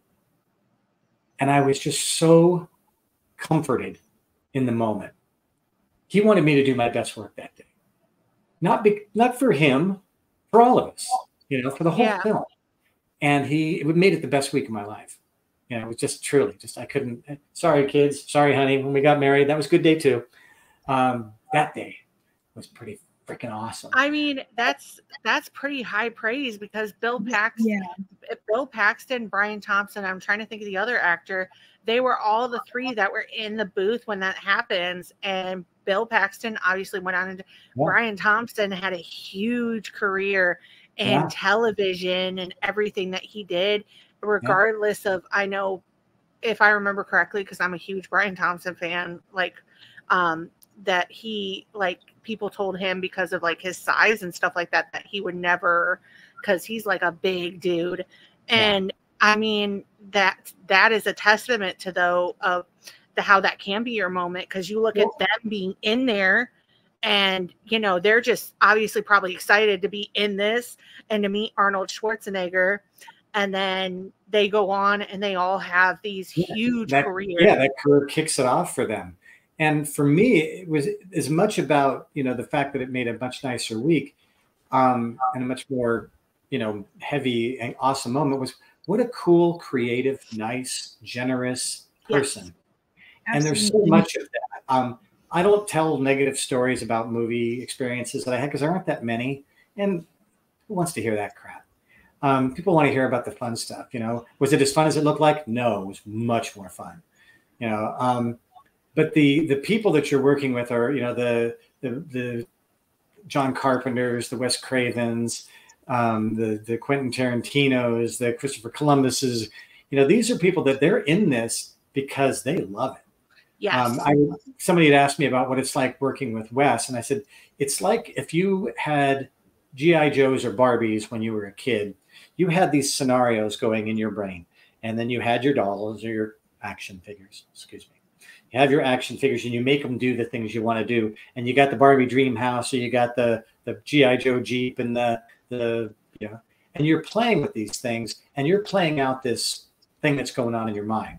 Wes was that, except he had people and sets and music and special effects and all the different parts and pieces to make his little G.I. Joes do exactly what he wanted them to do. Talented little G.I. Joes, And so he would watch these movies with this shit-eating grin on his face because he got to do that. He got to make all of these fantasies going on in his mind, make them happen with real people. And then it was going to be a movie one day. And people were going to be able to watch it. It was going to be really fun. And he was going to watch them jump out of their seats, crap their pants, or cry, or scream, or laugh, or whatever he was going to have them do. So you spent like a year trying to get a movie made just to get all the parts and pieces and the cast and the crew and the money and all that stuff. And you get about 9 weeks to actually do it. So you're going to enjoy that 9 weeks, Yeah. And it's a testament to who he is. Yeah. It's a testament to who he is as a person, because he built a lot of the genre that we love. Like, he revitalized it. Like, a big part of him doing Scream was them telling him like, oh, you lost your edge, and he coming back and him being like, I lost my edge where? Like, where is, and the fact that that film still holds, a lot of his films still hold up to, quite literally all of them, if we're not being mistaken. Like, there are some that people don't like that are still my favorite. Like, even films that he like produced or were a part of, that he just did a lot. Like, and he wasn't afraid to bomb. You could tell that he just had these ideas that he loved. And if people didn't connect with him, okay, he's going to, go back, start over, and do another one. Well, the thing he loved about Scream, I was working with him about that time, and he sent me the script, and I said, you'll never get it made. He's like, why not? I said, it's too gory. It's too scary. You're going to get at least an R, if not was it NC-17? NC-17, yep. Yeah, or even an X. Back in that day, there wasn't really an NC-17. It was really, if it was too violent, they'd give you an X. And then, of course, you can't get it shown. Nobody under 18 is going to get a chance to see it. And so you just ruined your whole thing. And he's like, no, it's going to be funny. I said, Wes, this is the least funny thing I think I've ever read. It was horrifying. Scared the snot out of me. And he said, when you see it cast, you'll see. And so what I didn't get initially, the funny of it, was that Wes didn't like horror films anymore for a while because it's an excuse to dice up teenagers. Everything's a sequel. There's nothing original. All the actors they look alike. They're going through the same thing. Sequel. Come on. Everybody knows what's going to happen. Well, Scream, the characters knew what was going to happen. They were aware of all the tropes and all the cliches and all that shit. The rules of horror. They used their understanding of that to survive. But of course, the killer knew the rules too. So it was taking everything that he felt was tired, cliche, formulaic, and dull, and said, "Oh no, you don't know what's going to happen." I remember when I went to see it, I didn't know anything about the casting. So when Drew's on the poster. Not going to kill off Drew, of course not. And then you did? Yeah. The most popular person in the whole, people knew who Nev Campbell was, but not like they knew who Drew Barrymore was. Yeah, you killed Drew Barrymore off in the first. What are you doing? You recognized then that all the rules you thought you knew, all the tropes and cliches, they were off limits. and Wes loved that. And when Wes did the New Nightmare, he was trying to find a way to undo the damage that he felt had been done of 2 through 6. He wanted to try to find a way to scare you, not give Freddy so many, welcome to prime time, bitches, and not funny. To Wes, Freddy was never funny. He might have been ironic. He might have been scary, but he wasn't funny. He wasn't terrifying. Yeah. Yeah, he's terrifying in New Nightmare. Like New Nightmare. Yeah. Let's face it, New Nightmare really, and Dream Warriors, because I've had other people, we've talked about this before. It set the blueprint for what we consider legacy sequels now, because of the fact that it took this pre-existing idea of Nightmare on Elm Street as a film and had the actors play themselves, and that Freddy was the thing that was like, it's this idea, this image that was contained. Like, I love New Nightmare because that was truly my first horror experience. Watching it at 5 years old, like not having any business watching it at 5 years old. I'd like to call Child Protective Services for a moment. My dad and my uncle were supposed to be babysitting me and thought I was asleep, and I was all the best horror movie first watches always begin with, I wasn't supposed to be doing this, and my parents weren't there, or my dad was kind of irresponsible and he wanted to watch it and he didn't care if he scarred me. And so no, but I mean, like, so true. That is very true. I can say the same with my dad. Mine was The Blob. My grandpa was watching it, and I got up to go to the bathroom, and I saw it, and I was just standing there. Then I went to bed, convinced The Blob was going to come for me. Yeah, now, 50s blob or 80s blob? 50s blob. Okay. Yeah, like man, but to like a 6-year-old, that's terrifying. Yeah. And it wasn't, again, too, the special effects were not the high point of that film. No, but seeing something like that at that age, and I understand that was not Little Mermaid. Okay. Yeah, no, the stuffed animal, the dinosaur that the son had in there, and like that to me for some reason was the most terrifying, because I had like my particular stuffed animal. I had DW from Arthur, and all I could think was DW is going to go down. Like if he comes after me, DW is going down, and I don't want her to go down like that. Like I just, for some reason, and when he gets sucked in the bed, and then there's that whole, like, I mean, it really did revitalize that. And it is something that you look back now and you're like, wow, do you think he ever really thought that it was going to be like, obviously he knew what he was doing because he was restarting Freddy, but do you think he realized how this would profoundly affect what we're doing now years later, where we're getting these legacy sequels, where they're getting these restarts all of this? I know that, it's interesting, when about that time that Wes did Scream 4, he was also trying to do a movie called Music of the Heart, which was ended up having Meryl Streep and Gloria Estefan and some other people.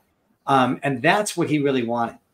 He was afraid that he would not be remembered as a director. He would be remembered as a horror director. And that was a lesser thing, because they were lower budget films and they were often not terribly well written and blah, blah, blah, blah, blah. He didn't want to be known for that. And so I think he knew his legacy was kind of set in stone, but he wasn't necessarily entirely comfortable with it because it wasn't complete. Oddly, you wouldn't know this, but the first thing I worked on with Wes Craven was a Disney movie of the week. Wes did a lot of episodic television and not horror genre at all, Disney stuff. If you ever look him up on IMDb and you really dig in and you're like, when did he do Case Busters? He did a lot of stuff. He did a lot of things that weren't just horror, and that would be indicative of anybody in this genre like that. I mean, we do think of them as horror, obviously, but then they have other moments like John Massari. He was on not that long ago, and you remember him from Killer Clowns, but then he also did the Wonderful World of Disney, theme song, and I was like, "Are you kidding me?" Like, two very different experiences, but you remember them. And Wes the same way. There are things that I now look back and I'm like, "Oh yeah, he did do that." The horror obviously just pokes out more for me, but well, and it's because the genre is its own beast. Yes. I think he was kind of cutting himself too little slack in the end, because quite frankly, making these movies isn't easy. You're usually going on a shoestring budget. You're often having to work with less experienced actors. And I think his legacy is pretty strong. I don't know that he could have imagined the horror genre itself would be the driving force of Hollywood for such a long time, and that it would be the one thing that always made money when other films were, the superhero movies, are going to do well, they'll do fine, but some of them can tank. You make another Freddy, you're going to make money. I asked Wes one time, when is Freddie going to die? He said, when he stops making money, Bill. That's very honest. Now right now. My whole problem with it is, does it need redoing? When they did Invasion of the Body Snatchers, they did it justice. Mm-hmm. And the special effects and it was a better script, if you ask me, the remake. Was the Nightmare on Elm Street remake? Oh God, we can't talk about that. Was it necessary? It wasn't. What did you expect that you were going to achieve?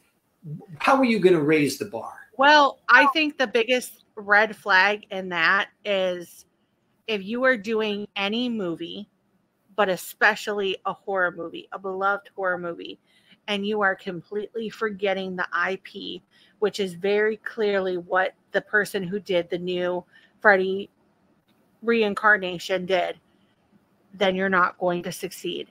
There's a reason why certain films, even after so many years, they touch with people and the remakes do well. Like, Marty and you were talking on your panel, and Marty talked about the original Dawn of the Dead and the remake. And he said he liked the remake in a lot of different ways. The one part that got him was there wasn't as an investment in their characters as, say, the original. The original, when people started dying, you were heartbroken by that because you were related to that. Yeah. But those people in that movie, you don't like a lot of those characters. So when some of them die, you're kind of like, okay, yeah, you could get thrown to the zombies. Yeah. Like, we're okay. Yeah. And that to me is the mark of death of a movie. If I don't care about the characters, then why do I care if they live or die? You want people, even if you hate them, at least you care about them. Right. I was talking to somebody about when I was writing a screenplay, and one of the criticisms I was given, which I have to acknowledge was true, and I fixed it, was they said, it seems like you're creating people to kill. Yes. Ooh. Yeah, I had a few people. And it wasn't that I created them to kill, it's that I just hadn't fleshed them out. Yeah, they were too, they were just too generic. Those people had to be unique. And so I went back and I said, okay, so I based this person in my mind on Jerry. Jerry's a pain in the ass, but he's not a pain in the ass in the book. He's not a pain in the ass in the screenplay. I need to go in, because the thing is, I know Jerry's a pain in the ass, but you don't as the reader. So I had to go back in, rewrite, and make sure that each of these people had a unique personality. They were tall, short, fat, thin, mustache, gray hair, whatever it was going to be. They had to be fully breathing humans. And I didn't give them that. I didn't put the time and effort in to do that because I know them. The problem with sometimes writing people who are real to you is you know them, and so you don't describe them the way you ought to because you know what they look like. Well, the reader doesn't. Help me here. So went back and redid it. I really spent a lot of time finding. In fact, in the second book, which you guys are, I don't know if you guys have read the second one yet, but there's a character, Michelle. Michelle is a young lady I met on Instagram who is in Australia. And I had sent her the book, and she was my first reader of both books, actually, because she's a true horror fan, very nice young lady, and she's brutal. She's not kind at all. She can be really, really quite straightforward, which I needed. And she said, the only thing I'm disappointed is that I'm not in it. And I said, what do you mean? She goes, we're friends. I thought at least you'd name somebody after me. And I went, oh. Right. And then you did it. And then I thought about it, and I said, you know what? She will be so much more vivid if she has Michelle's crazy hair color, her accent, the way she dresses, the way she does everything. Now she's a much more real person. And I hadn't sent it to the publisher yet anyway. So I thought, go back, flesh this person out. When she read it, she said, oh my God, what you did to me. I'm like, you said you wanted to be in it. maybe not that way. So this perfectly segues, because we talked a lot. You actually unintentionally answered some of the other questions I had about stunt work, which is actually fantastic. No, I love it. We're here for it. It's great. But I want to talk about your books, because By His Hand, which if it's there we go, and then Out of His Mind. You did warn me. Yeah, you did warn me. I don't know if I thought that was the direction we were going, but I love it. Yeah. I'm probably going to tell everybody I know about it now. I've talked about it so much that now I'm going to have Jim read it once we get off of talking about this, because he's excited to read it as well. But this is horrifying, and this deals with some themes. If you don't like it, it's only an hour. Yeah, it's literally 60 pages each. It's a quick little novella, but honestly, it goes through like this, and it is so vivid. And one thing I want to point out is some touch points that I don't even think you understood, but like Kylie, she was listening to it on Spotify, and we have a group chat. She was like, oh my gosh, I relate to this guy's pain. Because living in your body with chronic pain is already, Bill's got some. Finger and that one. Yeah. They're going in the direction they're not supposed to go. I flipped off my daughter the other day, and she said, I'm sorry, are you flipping me off or this person over here? I'm not exactly sure where that finger is pointing. Can you clarify? It's like, how about, take them off? But and the thing is, that's real. My chronic pain is a real thing. And so when I started writing it, I kept everybody's names of the real people in my life, because it was much harder. Even thinking of it now, I literally just starts to affect me. These are real people. And so when I have to write about what happens to them, I care about these people very deeply. And that's part of the reason the book, I believe, is affecting, is you have people like that. And what if it was just the people you cared most about? Like Mary pointed out a lot. We were talking before you had come on, and we both talked about how it was hard. And trust me, I read this 3 times since we've seen each other at TerraCon. I took this out in the woods and read it with me. But the scene with the daughter is high. Like, you did such a good job with the main character. I've heard people tell me they stopped reading for days. I didn't stop reading for days, but I will tell you for a hot minute. If you saw my daughter, she's very pretty. She's so smart. She's going to be a school teacher. She's everything that, that in my world that I believe makes the world a better place. And writing that scene, which I'll just say, if you're a parent, it hits harder. Yes, 1,000%. As I'm writing it, I'm just crying. And my wife says to me, why are you even doing this to yourself? And I said, I got to get it out of my system. Mm-hmm. But I stopped before I wrote it. I wrote it as fast as I possibly could. People said to me, why is the book so short? I said, I didn't want to spend any more time here.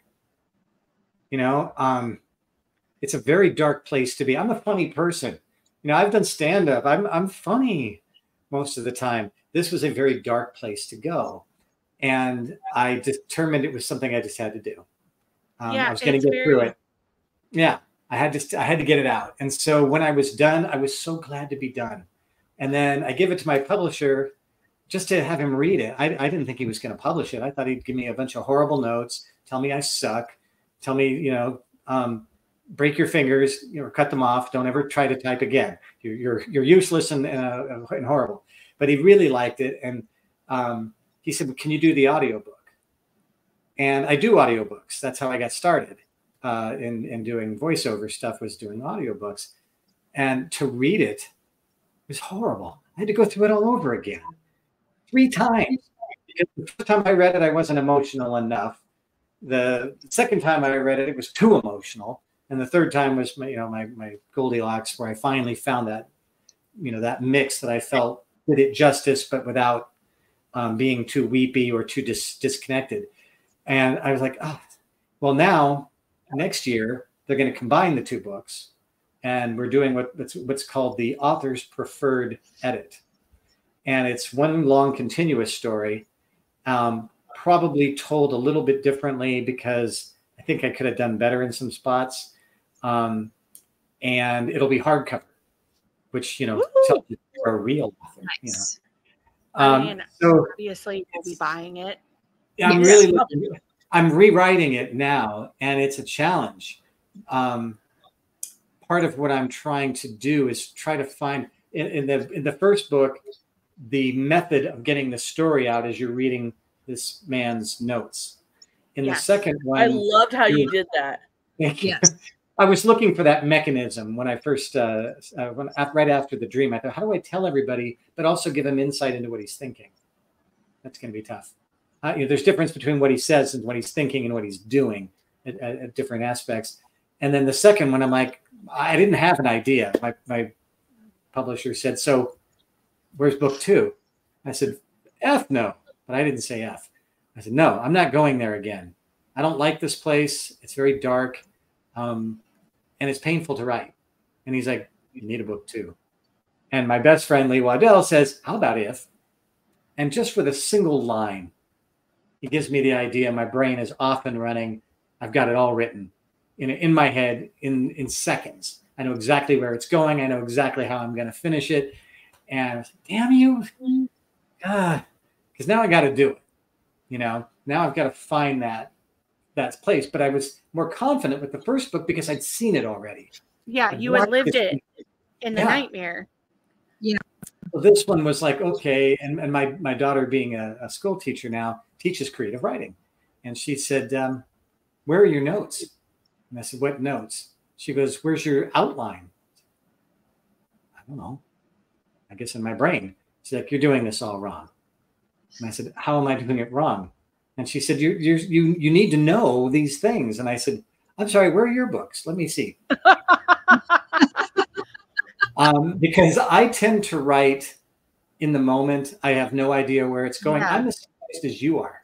And with the second book, I didn't know anything about what I was going to write. But the way you did it, even the improper grammar in the beginning and then switching it to I'll be honest, I even struggle with they, there. Like I as someone who has ADHD, that is something that just fudges with my, it's kind of like Kylie trying to say water spouts, but says water sprouts. There are just those ADHD things, but like the way that you could, and this is something like I could tell that your wife was kind of an influence in the second one, more with the psychology based things, because they are very, as someone who has a degree in legal assisting and has, had experience in criminal law, that is that experience. And so it was very based in reality. And I didn't think 2 could be more fucked up than 1. That is a compliment. I'm just gonna say. She said, "Hold my beer." Yeah. I mean, Kylie, but you've listened to the audiobook, so you've heard. I really enjoyed it. Yeah, I didn't realize that until now, and now I'm like, holy crap, you did really good. Well, and the thing is, my wife being a psychologist, after I'd given her just the bones of the story to the point where she didn't want to hear about it anymore, she said to me, "Do you want to know where this comes from?" And we're gonna get all this, like in my head here. I said, "No." Do you? And she said, "Yeah, I feel pretty solid that I know where this comes from." And I don't think I'll be giving away too much for anybody that might want to read it, but she said, "You don't want to pass away the way your mom passed away." Oh, yeah. And I said, expand, stretch this out. She said, when your mom passed away, my mom passed away of dementia. And what it was happening was she was discovering, as she found herself to be sort of losing her faculties, that it was hurting only the people she cared about the most. And she was becoming someone that she didn't recognize anymore. And as sad as this is, and this is the absolute God's honest truth, when she recognized that she was dying and that this could be a very long, very slow process, she decided to stop eating. She starved herself to death to not be a burden on her sons. Now there's some strength there. Who's got that kind of strength that says, I so don't want to be a burden. I want my kids to be, to just move on with their lives. I don't want them to spend 3, 4, 5 years, changing my diapers, having to do it. And of course we wouldn't have cared. We would do it. But she dealt with it on her own terms. And so when my wife said that, it was like, oh shit. And she said, what? I said, now the book took off. Now the details and the ending in particular of both the first and second book really came to light, because it's like, ooh, okay. And she's like, did I just help you? I said, you did. You also screwed me up. Now I'm feeling really strange, but it really did help to understand, because like somebody had said to me when they realized they were in the book, they said, why did you do this to me? And I said, if it's any solace at all, I really only hurt people that I cared so deeply about. It's a badge of honor. Yeah, I said, so I wouldn't have done this to you if I didn't really care. Yeah, right.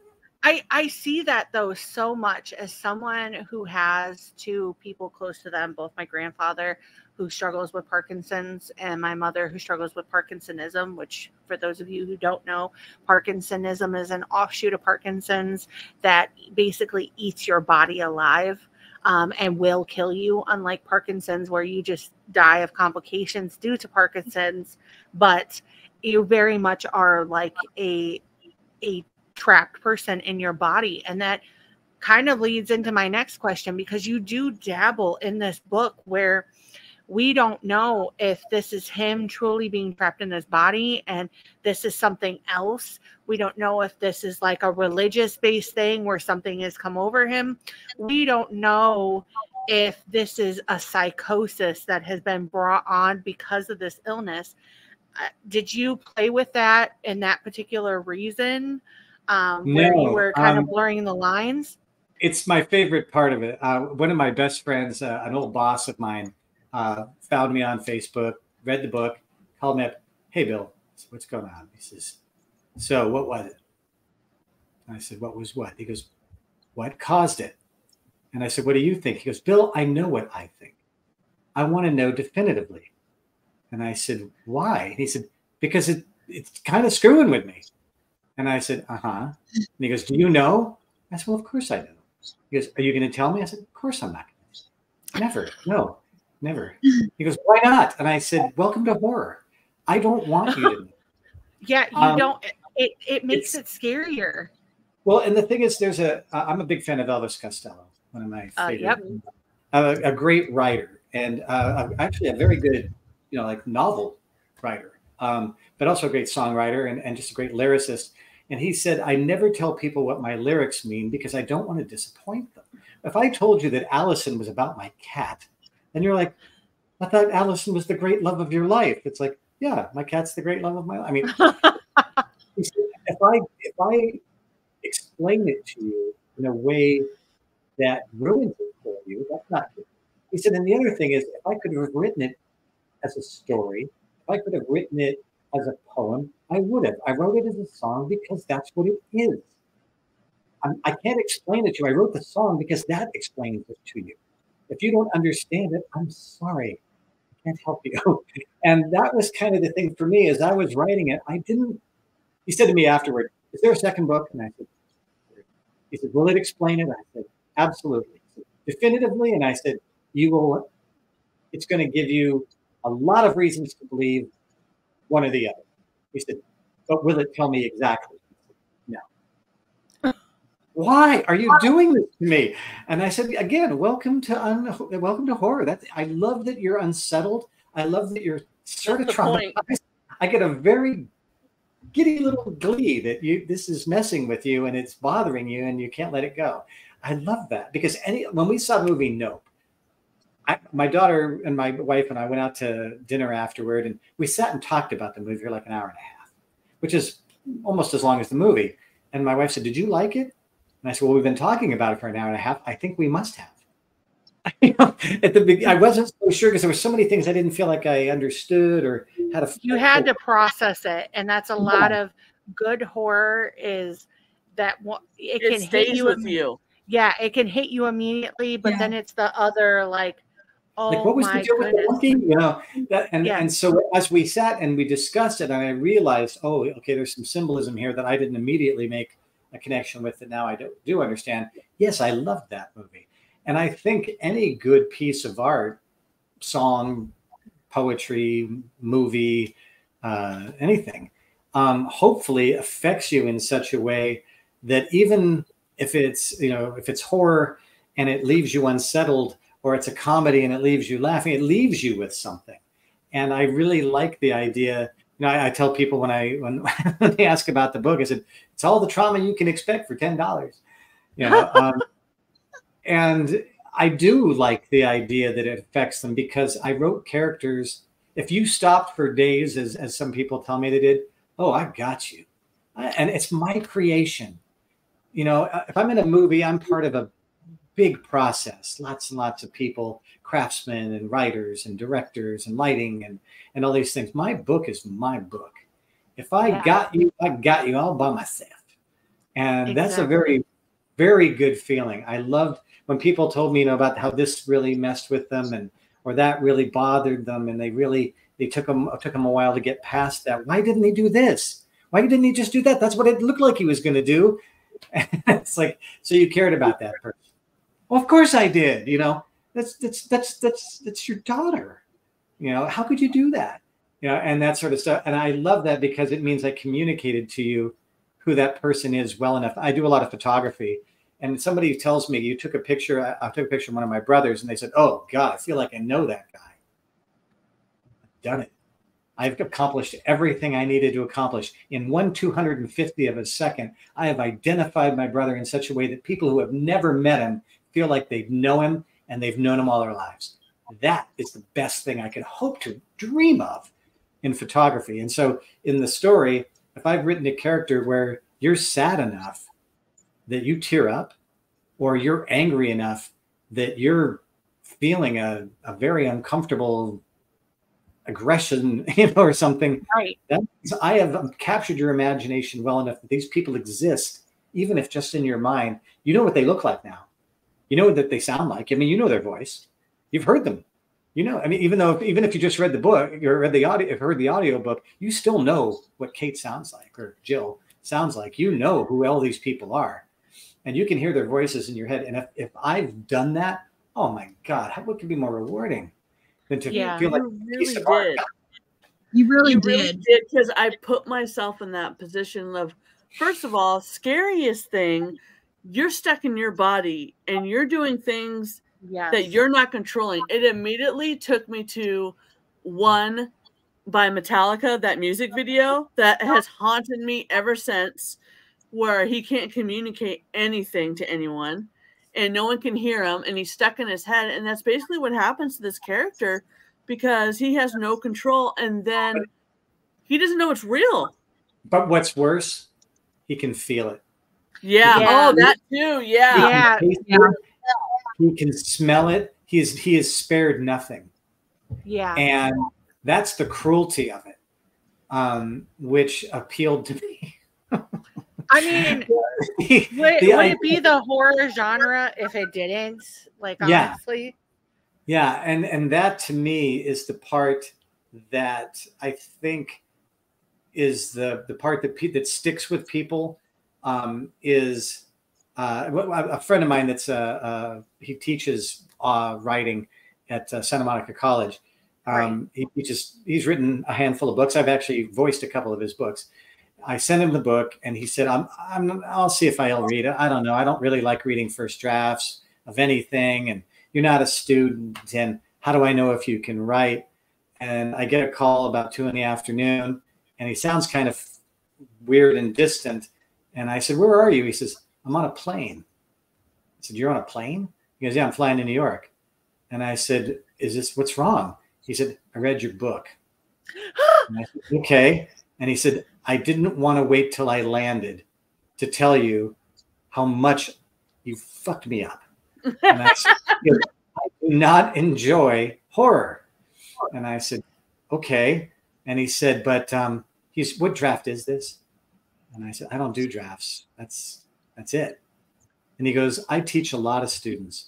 And most of them do not ordinarily come away with a way of making it smell, taste. The line that screwed him up was the old lady laying on the ground, and she sticks out her gosh. Finger. Yeah. And he said the line about cigarettes. He said, I can smell it, I can taste it, I can hear it.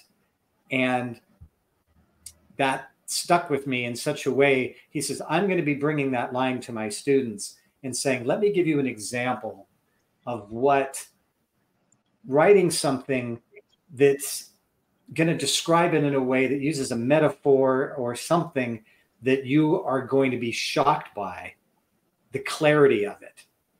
You're going to feel it, hear it, see it when you hear this line.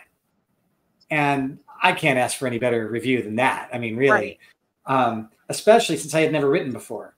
And I've read a lot of books, audio books and that sort of stuff. But, I've eaten a lot of food. That don't make me a chef. And so I was concerned that I wasn't going to have that.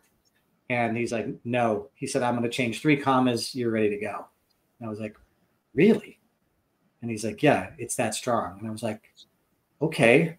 And so I had to send it out to 10 other people because, of course, he's wrong and he's just being nice. And my massive lack of confidence and worry, I had to send it to a lot of people before I really started to believe that there was enough there to go with.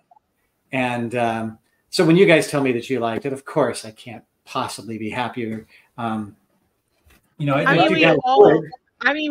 read it. We all please do review it. Planning on it.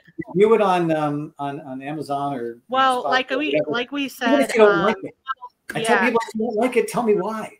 Don't give me a 1 star and just walk away. Oh no, I'm not going to make everybody happy. I know this, but if you didn't like it, what did I miss? What were you looking for that I didn't do? I'm not going to rewrite it for you. And I'm not going to kick it myself. I'm not going to cry. I'm not going to be upset. But it would be interesting to know. So when people give feedback, criticism, I think that's fine because I've actively sought it out. And then I didn't want to visit that land anymore.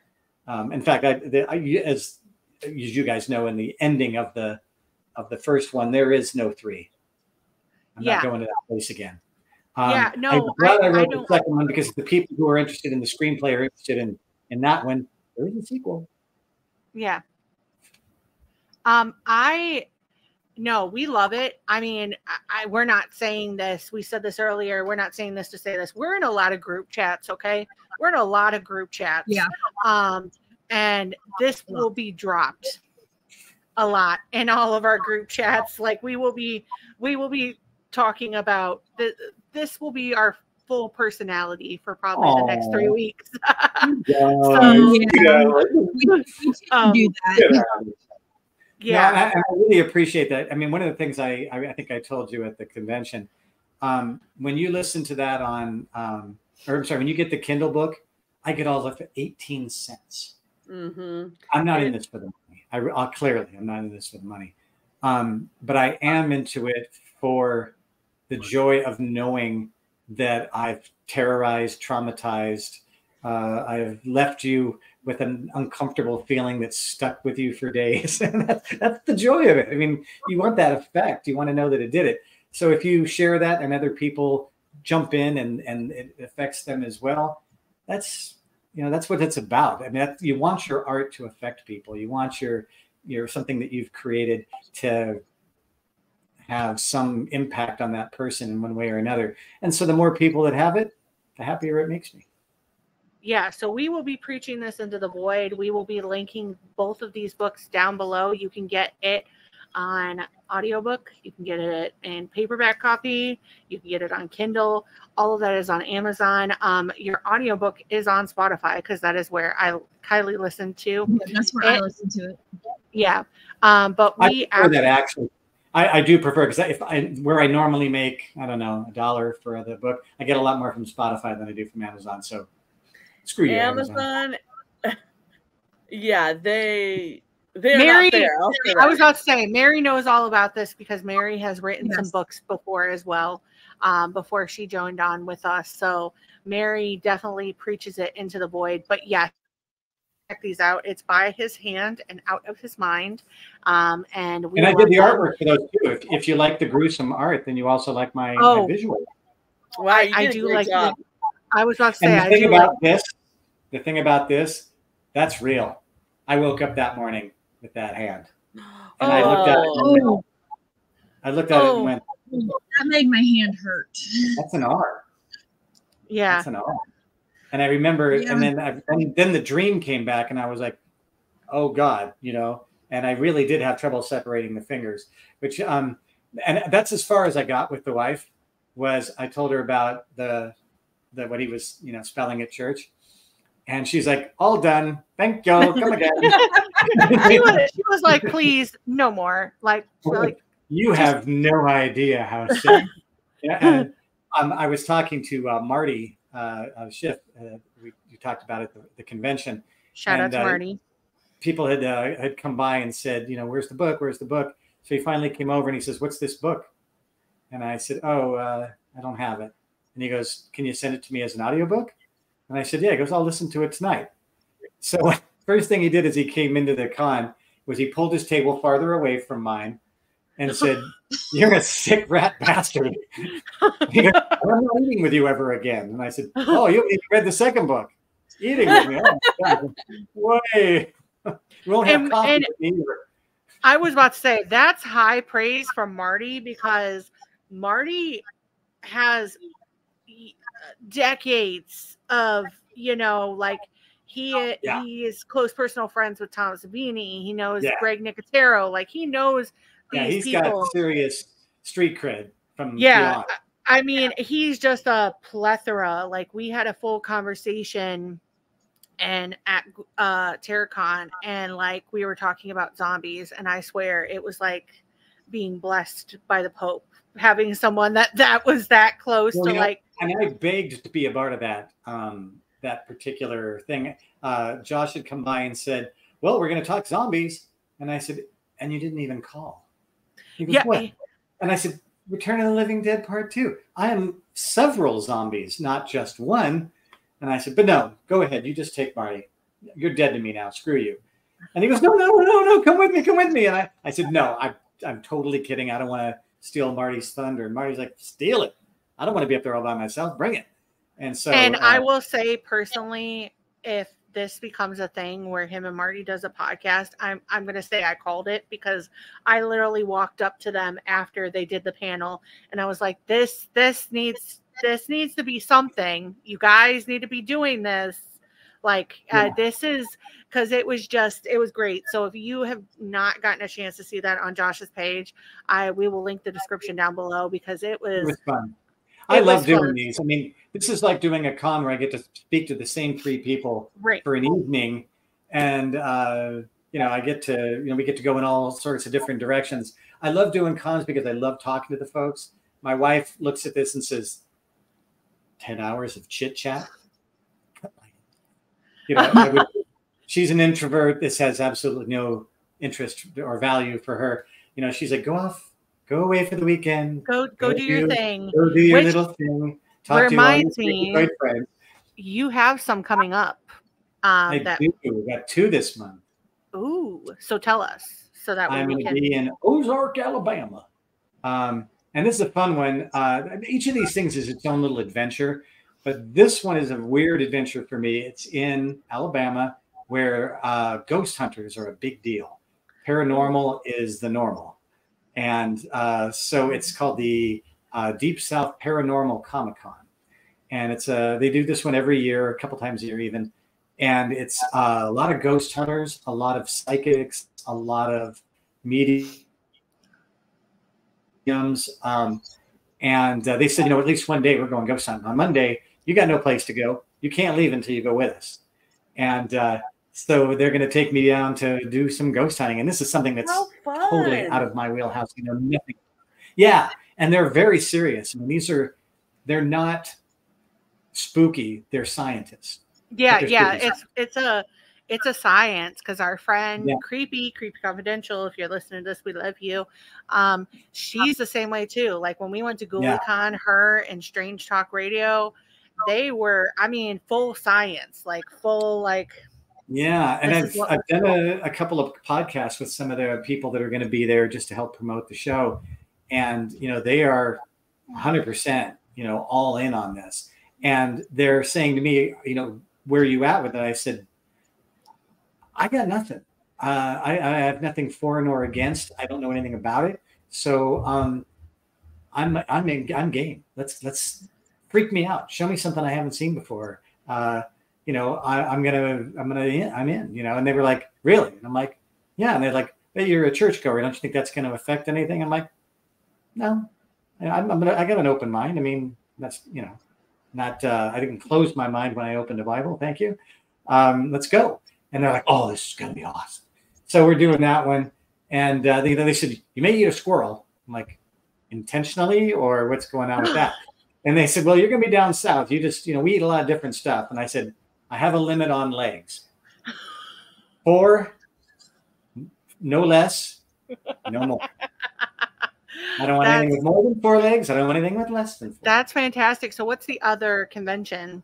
And the other one is in Maryland. And this is another one that's a big, cool one. I get these two, I say it like it's not like I'm selling it, but I'm not. The other one is called Fright Reads, and it's Book Fest. Ooh. And they brought me there with the idea that I'm an author, which was so, so cool. And the guy says, we've got people from People Under the Stairs. And I said, that was funny. He goes, why is that funny? And I said, I was one of the people in People Under the Stairs. He goes, you were in movies? I said, did you not know that? And he said, no, wait, are you on IMDb? And I said, yeah. And he comes out, he goes, dude, you're like a movie guest. And I said, yeah. And he goes, oh, this is going to be so much fun for you. He said, you're going to be, we have 3 of the guys from the cast are going to be there. We're doing a reunion. He said, bring your full costume. We'll do full costume photos. And I'm like, I'm in. And he said, and plus we've got like 60 authors, 55, 60 authors. And he says, you're going to be hanging with some really, cool authors and bring all the books you can carry because you're going to sell a lot of books. And so I did something this week. I posted just 5 minutes, and it's the scene with the little old lady. Yes, of the audio sample. I saw that. Someone's going to grab you by the, painful parts and drag you around the room. That's the scene that'll do it without giving you too much of the story that would ruin anything, per se. So I'm really looking forward to both of these. One is going to be just a freaky, out of my normal comfort zone, sort of experience, adventure. Somebody said, well, what if you don't make any money? I'm like, I'm going to eat a squirrel. How much weirder can my life be? I see a ghost. That's the plot. Yeah. Most of the reason I've had all the wonderful experiences in my life is because I just don't say no. Yeah. I got to tour with Michael Jackson all across Europe because I didn't say no to an opportunity that a friend asked me to do. And I got to travel with Michael Jackson on Michael Jackson's budget, thank you, and watch the show from in front of the front row, for 3 months. Best. I mean, you cool is that, right? So I said, even a bad meal turns into a great story. So I'm looking at what happens down there is going to be fun. I'm riding one of them Buddy Holly killing planes, propeller plane to get to where we're going to. If I died, tell somebody. Please check in on social media. Yeah. I was going to say, mark yourself as totally freaking psychic. He knew. And then the other one, I get to sell my books. I get to introduce my books to people who, it's one of those things. It's a big deal of trust for somebody to buy your book, because how do they know you're not some jerk off that doesn't have, that can barely spell? So I'm pretty excited about that. I'm hoping that putting that little snippet up there gets people interested, and plus the fact that I'm a movie guest also gets people to my table. They gotta stop by. If they want it signed, they're gonna have to say, they're gonna have to, come on by. So between the two of those, it's really all I've got going. My next show that I've got scheduled is back in Ohio. I'll be back there for the Cinema Wasteland show. Oh yeah, so you'll be. I'm almost wondering why I'm coming back. This will be my 4th time in Ohio inside of 2 years. I'm like, am I not played out? Why am I so big in Cuyahoga Falls? But I love it.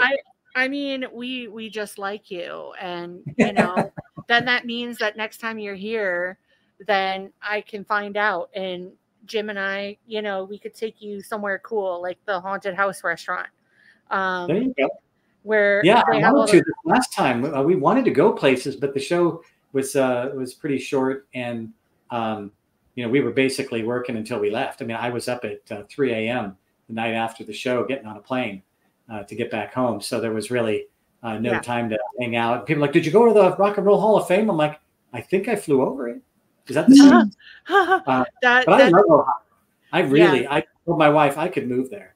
Well, Mary, I was about to say, Mary is your way. She's in California, but Kylie and I are in Ohio. So we definitely understand that, but we will definitely. So we are going to move in to the next segment to close everything out. But before, all right, we are back. So this is, now that we've talked to Bill and we're teeing everything up, we're getting into everyone's favorites segment that Mary started, which is, what is your favorite thing? Competition.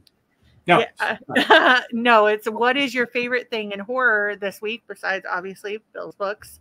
And because obviously we consume a lot of media. Mary and I have done the math, and we've watched 500 movies at least this year. So we really get into it for you, for the audience. So Mary, do you want to go ahead and start off this week in horror? I would say the Dallas Cowboy Cheerleaders. Did you guys? We were late to the boat on this one. We just watched the whole. The craziness. Sweetheart. No, we're more into the actual horror then. No, the Conjuring drama horror. Okay. So actually, Kylie is going to be okay with us broadcasting this across the internet, but Kylie has been updating us and letting us know, and Jacqueline Nunez, who is the owner, keeps posting all these crazy things, and not about the Conjuring house. And Kylie was kind of like, shouldn't you be posting about the Conjuring house? That's literally all she put in one of the comments. And Jacqueline Nunez blocked Kylie on from the Conjuring. We didn't think that we were big enough for her to even know who we were, and that was just Kylie on her page.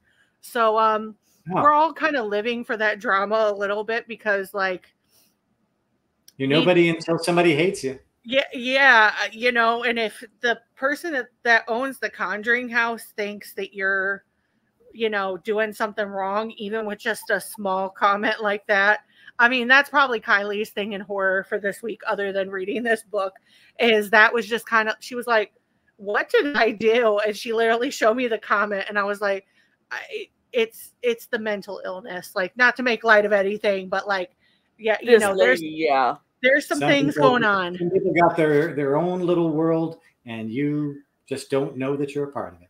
Yeah, no, but Mary, what is your favorite thing in horror this week?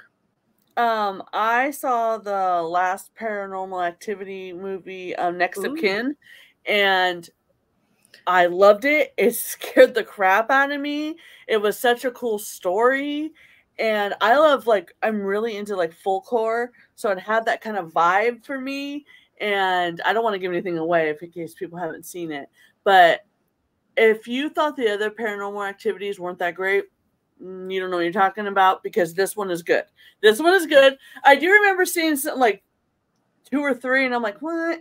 But this one was really good. I heard it was good, and yeah, I even got my stepdaughter to watch it the other night, and it scared her. So she's 16. So yeah, it was. They've seen a lot of horror in this world just going to school each day. Oh yeah, gosh. Yeah, I mean, most definitely. But no, that's good. I actually think that is still streaming, so we will link that down below. I think I saw it on Prime, or I think it was on Paramount Plus, which I have through Prime. I mean, yeah, Paramount Plus has a lot. I mean, right now they have the new Quiet Place Day One, which, as I've talked about before, is pretty great. Yeah, Eddie Munson, you know, Joseph Quinn, you proved that you kept killing it. So I have 2. Number one is always has 2. Yeah, I mean, it's been a big week.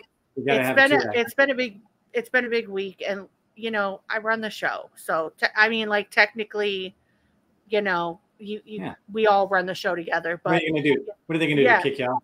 Yeah, no, I don't think so. So the first thing, obviously, is going out and having fun at a horror convention, because that's how Bill and I met.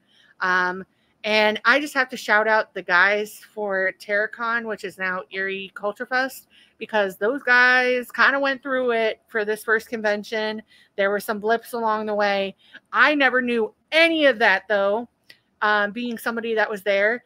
And so that is a true testament. So Zach, the whole crew, you guys are crushing it. I cannot wait to be there for the pop culture one in the spring, and to be a part potentially of the fall, especially since there's talks of trying to do a Wes Craven tribute, which obviously is speaking my language. So we will definitely put their information in the link down below.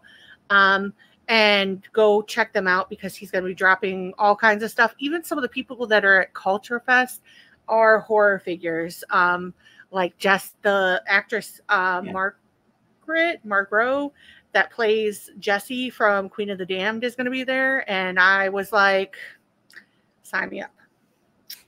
Draft me. No, I actually do have a real horror one. Oh. It's not the Dallas Cowboy Cheerleaders. I met Jonna Hodge and her husband at the TerraCon. She was the gal from Red, which won some awards at that show. It's been winning awards all over. It's really graphic. It is not my normal vibe. It's an indie horror, Mary, that they were showing. It sounds really familiar, so that's why. Yeah, it's a revenge story. Yes, but it's extraordinarily graphic in ways I would normally not be able to take. But John is such a sweetheart, and I met them at the Ohio show, and they gave me a DVD, and I said, I cannot promise that I'll try, but I'll try to promise. Just even the cover was like, oh, good God, I'm never going to make it. I'm not going to get through the opening credits of this. I'm not going to get through the anything on it. And I have not gotten all the way through, because there's certain places where it's like, I need to get past that thing, because there's places where these guys, it's kind of that Terrifier thing where it's like, if a little is bad, a whole lot's better. And that for me, it's like, I actually like the story. I like Jonna. But yeah, it's for those that are out there. If you see this thing, it's starting to make waves. It's starting to get around. It's winning a lot of awards at a lot of horror fests. They're everywhere. I mean, they're at every horror convention that has a film festival. And if you can tolerate, I'll say, the real extreme gore stuff, get yourself some eyes on that. It's an interesting story. Whereas for me, Terrifier doesn't work for me at all, because I didn't feel like there was much of a story to it. I don't think the story's the point. Yeah. So as a safe space, like David, who plays Art, has come on before, and I will say I don't think that's the point.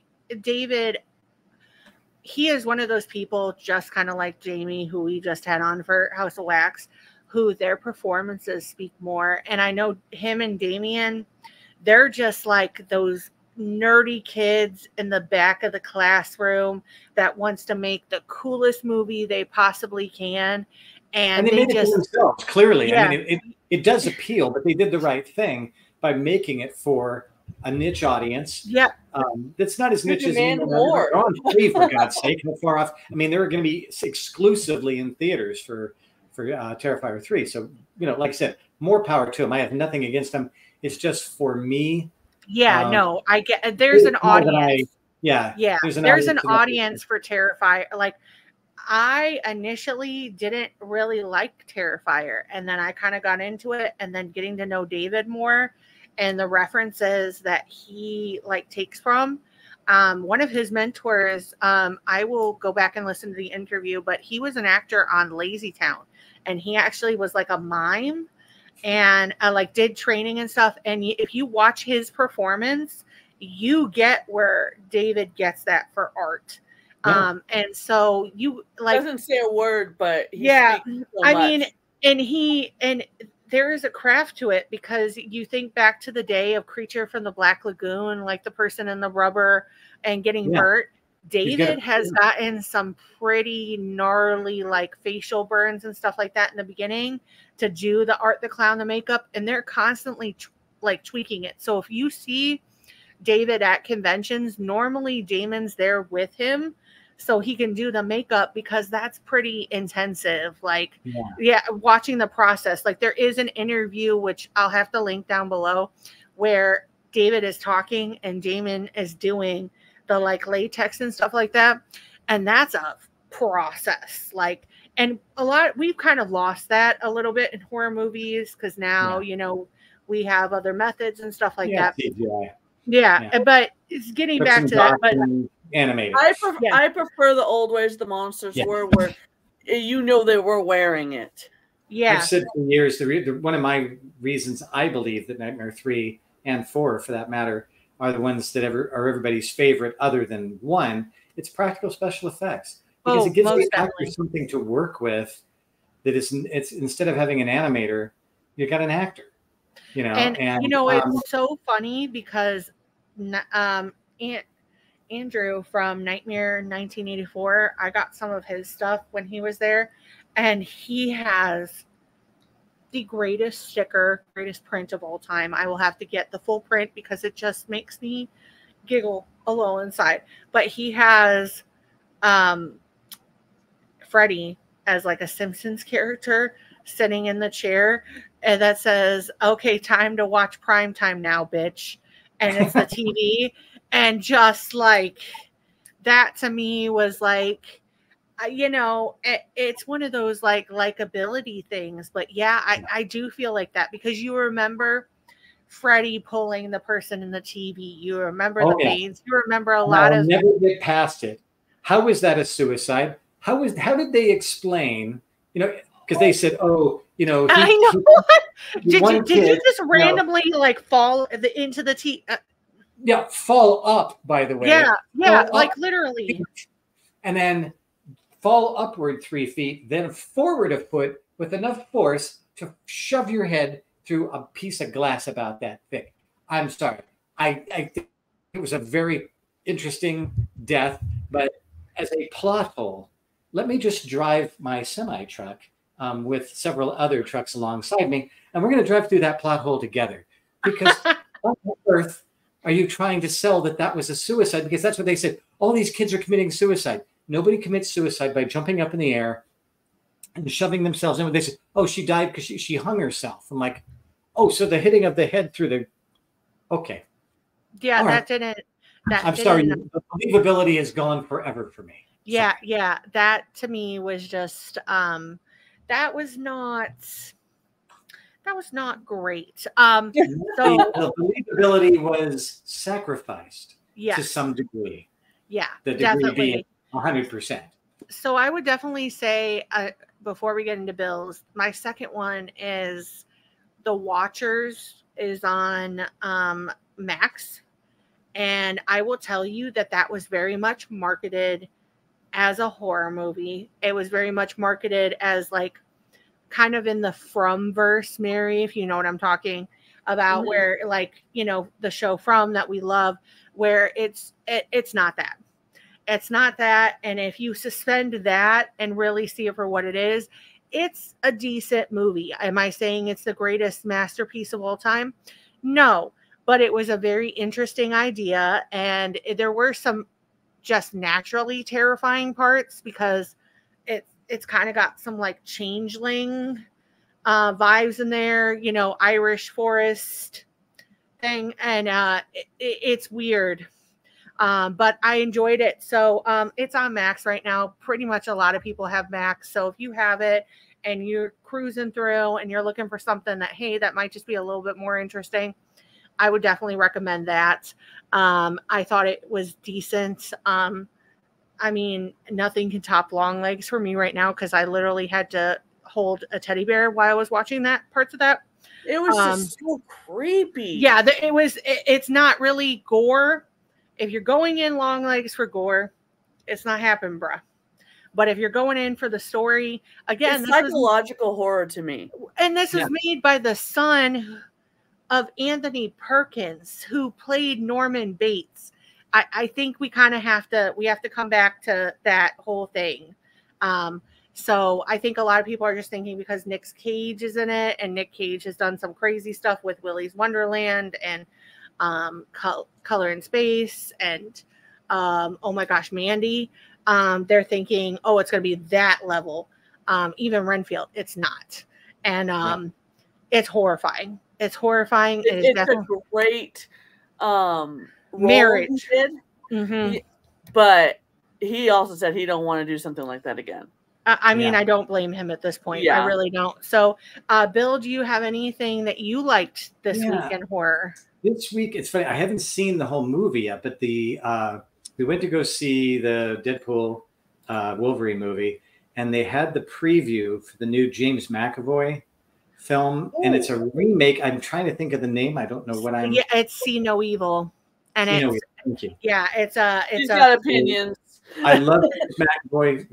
Incredibly strong actor. Does creepy well. Does non-creepy well, but this one he looks creepy as he could possibly be. And I always know I'm going to see it alone because we're watching it. My wife turns to me, never.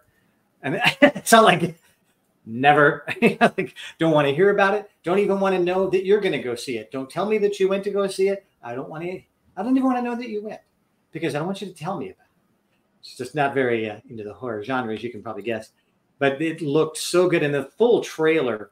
I almost hesitate sometimes because sometimes I've seen great trailers that turned into terrible movies. I so pray that this is as good as it looks. And I find it hard to believe that James McAvoy would do something that bad, that this couldn't fulfill its promise. So I'm really looking forward to that. I had opinions. I did. Before I found out that the director of the original was the one that signed off on them doing a remake. Then I felt a little because she loves the original. Because I love the original. The original is fucking fucked. Okay? Fucked on every level. Like we're gonna call it for what it is. So if they get even near that, I will be happy. But the fact that I saw things where he literally came on and he said, you know, they decided they wanted to do this and stuff. And like, he was the one that signed off. It made me feel a lot better because the thing I hate is when we get these really great foreign films like Train to Busan, Troll Hunter, like all these movies that it's a hard time anyways to make a splash in the horror market for originality, but especially in a foreign film, it's really hard to grab attention like that. So I really, because, you know, they're doing Train to Busan and they're doing it Train to New York. And it's kind of like saying Crayola, but without the C, in my opinion, like truly. So I really just like, I was a little offended that they were, but now that I know that James McAvoy, like they really went the route of doing this the right way. And I've seen people who have gotten pre-screeners and have watched it and thought it was delightful. I'm a little bit more hopeful. I'm hopeful because we've had, other than a couple of missteps, we've had a stronger year in horror this year with some bangers, especially like Alien coming back and different things like that, and all the good. Now Beetlejuice coming out this weekend, where they're really, you know, it seems like that's doing well as well. That's not killing the story of the original, but just adding on to. Yeah, as long as, you know, to me, I get tired of sequels. I get tired of remakes. I'm sick of remakes. It's a cash grab, you know, because they know they've got a built-in audience because people are going to see the name and they're going to be interested. And I don't blame them for it to a certain extent, but I don't need it. I mean, why? I want new ideas. There was a very funny post somebody did I saw on my way home today, and it was a picture of a baby that looked like Donald Pleasance, and it said the prequel to Halloween, and it's gosh, as a toddler. And I said, and I had the great term for it. I haven't actually written the quote to it, but I was going to say, it's a pre-K quill. You know? Oh, gosh, that's not just a prequel, it's pre-K prequel. But it was just funny because that's how ridiculous it's become. Yeah. You know, and the Alien one, I hope Romulus is good. I haven't seen it. I've heard from a bunch of like trusted sources and a lot of people that, I mean, I'll be honest, I was kind of like, okay, because they're already doing a show for Hulu and there's already plans since Disney took over and stuff. So I was like, okay, but it's Fev Alvarez who did. Let's milk that cow. Yeah. If they're going to redo it, Fev Alvarez already did 2013's The Evil Dead, which is highly revered in our community for a reason, because it was pretty significant in the fact that it didn't lose its original like retention. It became its own thing. But then Fev has gone on and done other things like Don't Breathe, and that's absolutely terrifying. So if anybody is going to do justice with that, it's going to be him. And I like the fact that he's like, listen, I'm not coming in, I'm not, you know, peeing in anyone's backyard. We're doing this in a time period, which makes sense. Like, the aliens don't disappear. Like, Ripley disappeared for 50 years. The aliens didn't disappear. And the fact that he brought back, and Kylie was the one that shared it, but one of the creatures that's called the Offspring is like a 7-foot something creature that was done by an actual person. Mm-hmm. And there are pictures of him like in all of that makeup and stuff. And he really fought Disney to bring back like the actual terrifying xenomorphs. So I've heard from people, it is just wild. Like, if you're a fan of that, like Aliens, where the xenomorphs are really like going in at it and stuff, then this is the movie for you, which I'm completely that smart person. They're survivors. And there's so many times though that I just look at these and say, so why do we do this? What was the question that remained unanswered that we haven't already answered? I think this was a question though, because like, I think for a lot of us, a lot of fans, it's like, okay, there was a gap. The aliens don't stop. So how did they get back there? Like, how does this happen? Like, what are we doing here? And obviously this corporation that was part of Aliens knew that this was going on. How did they know that? Like, how did that come about? So I think if you're doing something smart like that, that's fine. But if you're literally, I just don't want to see another reboot. I don't want to see a sequel to something that is just an excuse to, carve up teenagers or do whatever they're going to do. we're not doing that. I don't like that. And again, Train to Busan is already a good film. I understand if you don't like subtitles, but there are dubbed versions. You don't need to make a movie that's the American version that's pretty much the same version. You know, I was talking to Marty about it because I know that he loves, you know, he's a big diehard Romero fan, obviously, and he believes in Romero's ideology where slow zombies. I agree with that. The one caveat to that, though, is I will say Train to Busan. And that is because that film single-handedly is two things at once. It is emotional and impactful on a story level, but then it is absolutely fucking terrifying for what they're going through, especially the fact that there are kids, there's a pregnant person involved, and you have to go through this tight, confined space against all of these things that are trying to come at you. Yeah. So I will totally give it that. But I want to see something original again. Yes. You know, the nicest thing Marty said to me about my books was very original. And I was like, that's I mean, coming from Marty, that's like being touched by the Pope. He's right. It's an I don't want to idea see I a haven't reboot, read. and I don't want to see a sequel or prequel. It just Did he? I went ahead and so after a technical difficulty, we are back. But yeah, no, to wrap up this conversation, I totally completely agree with you. We need original ideas. I do believe in bringing certain things back, like the Nosferatu that's coming out. I fully believe that we're okay with doing that because we haven't had like a Nosferatu in a while, and it's okay to wait for the right person because it seems like Robert Eggers might be the right person for that. But if this is something that's getting remade all the time, like we might I mean, at this point, I'm gonna be honest, don't come for me, horror fans, please don't. I'm not a big Jason person. Like there are certain Jasons that I like, but there isn't very much. I feel like we didn't need Jason. I feel like we just needed the first movie with his mama. Yeah. And you know, Jason X, Jason is in space. Okay. that was already a unbelievable movie, but you just love it for the fact that it's just so fucking stupid that it's great. It's Freddy so bad it's good. Yeah. The one I actually really like is the remake, which is the 2009 version, the last version that they did.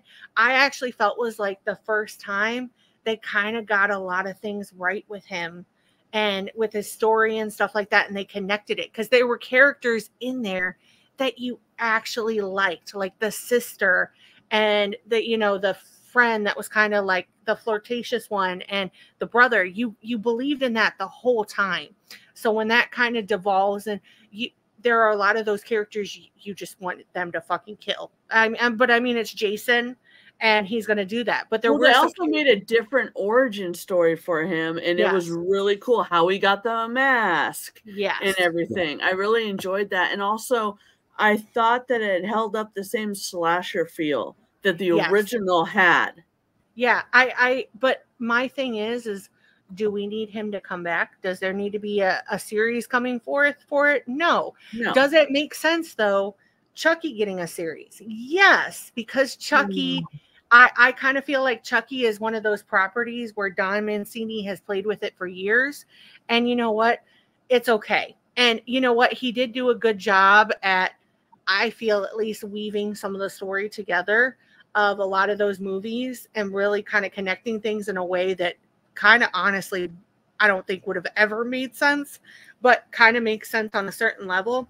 Plus, I mean, there was a Chucky Christmas episode. It was Chucky in Christmas and there was tons of shit happening and bodies and it was just everything you ever wanted. So continuity is great, but yeah, I want to see things different. So the Speak No Evil, I'm going to give it a pass now that I know that James McAvoy, I was kind of concerned because I love to give it a chance. To say, okay, I'm willing to go in with an open mind, recognizing that you probably remade a film that didn't absolutely need to be remade, but like I have not seen the original, so I didn't know originally that it was a remake.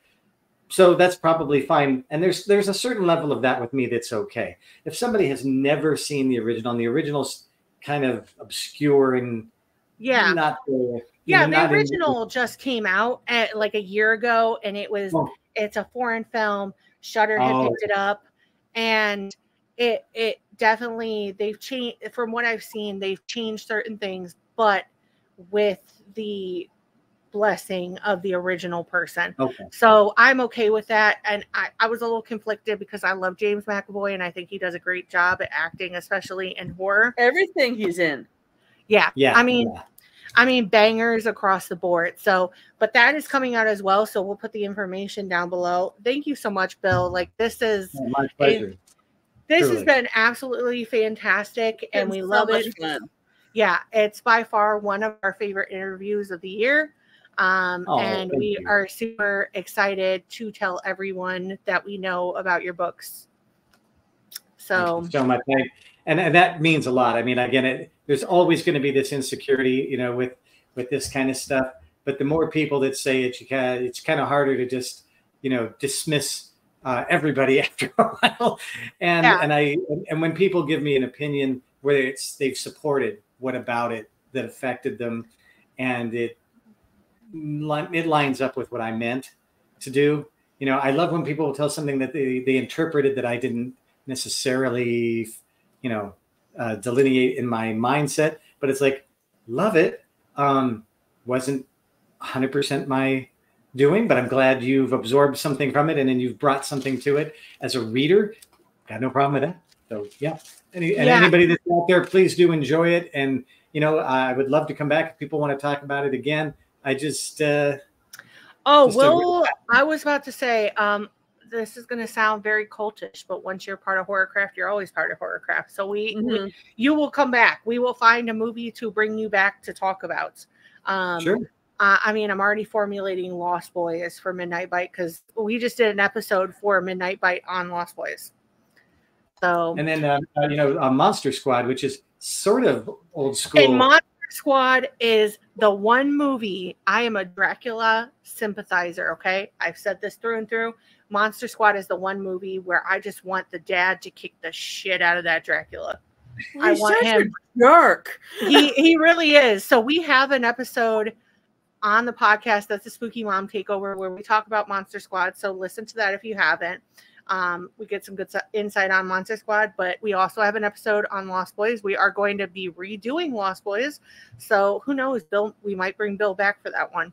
That would be drag me in. Yeah. We have questions. I was about to say answers, but we have questions and we need answers. That's where we were going with that. So great moments, but thank you so much for coming on, and we really appreciate it. So if you enjoyed this episode and you're listening to it, you want to see the visual version, go check out our YouTube. As always, bludgeon that subscribe button, no matter what it takes.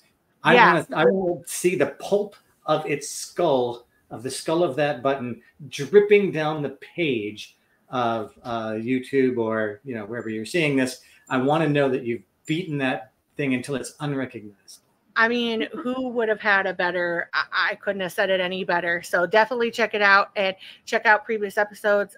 Always check out YouTube, because on our regular episodes where we do our deep dives, Mary is always up to her shenanigans. And always doing something that is just Mary coded. Like coming in, being a news reporter for the volcano episode. That was pretty top tier. So thank you to Mary for always doing those shenanigans and making us laugh. But until next time, it's me, Cassandra, and Mary. And Kylie had to go, but we will be back in the next episode. And Bill is here. And we are the Horrorcraft Podcast, and we are saying bye and stay spooky.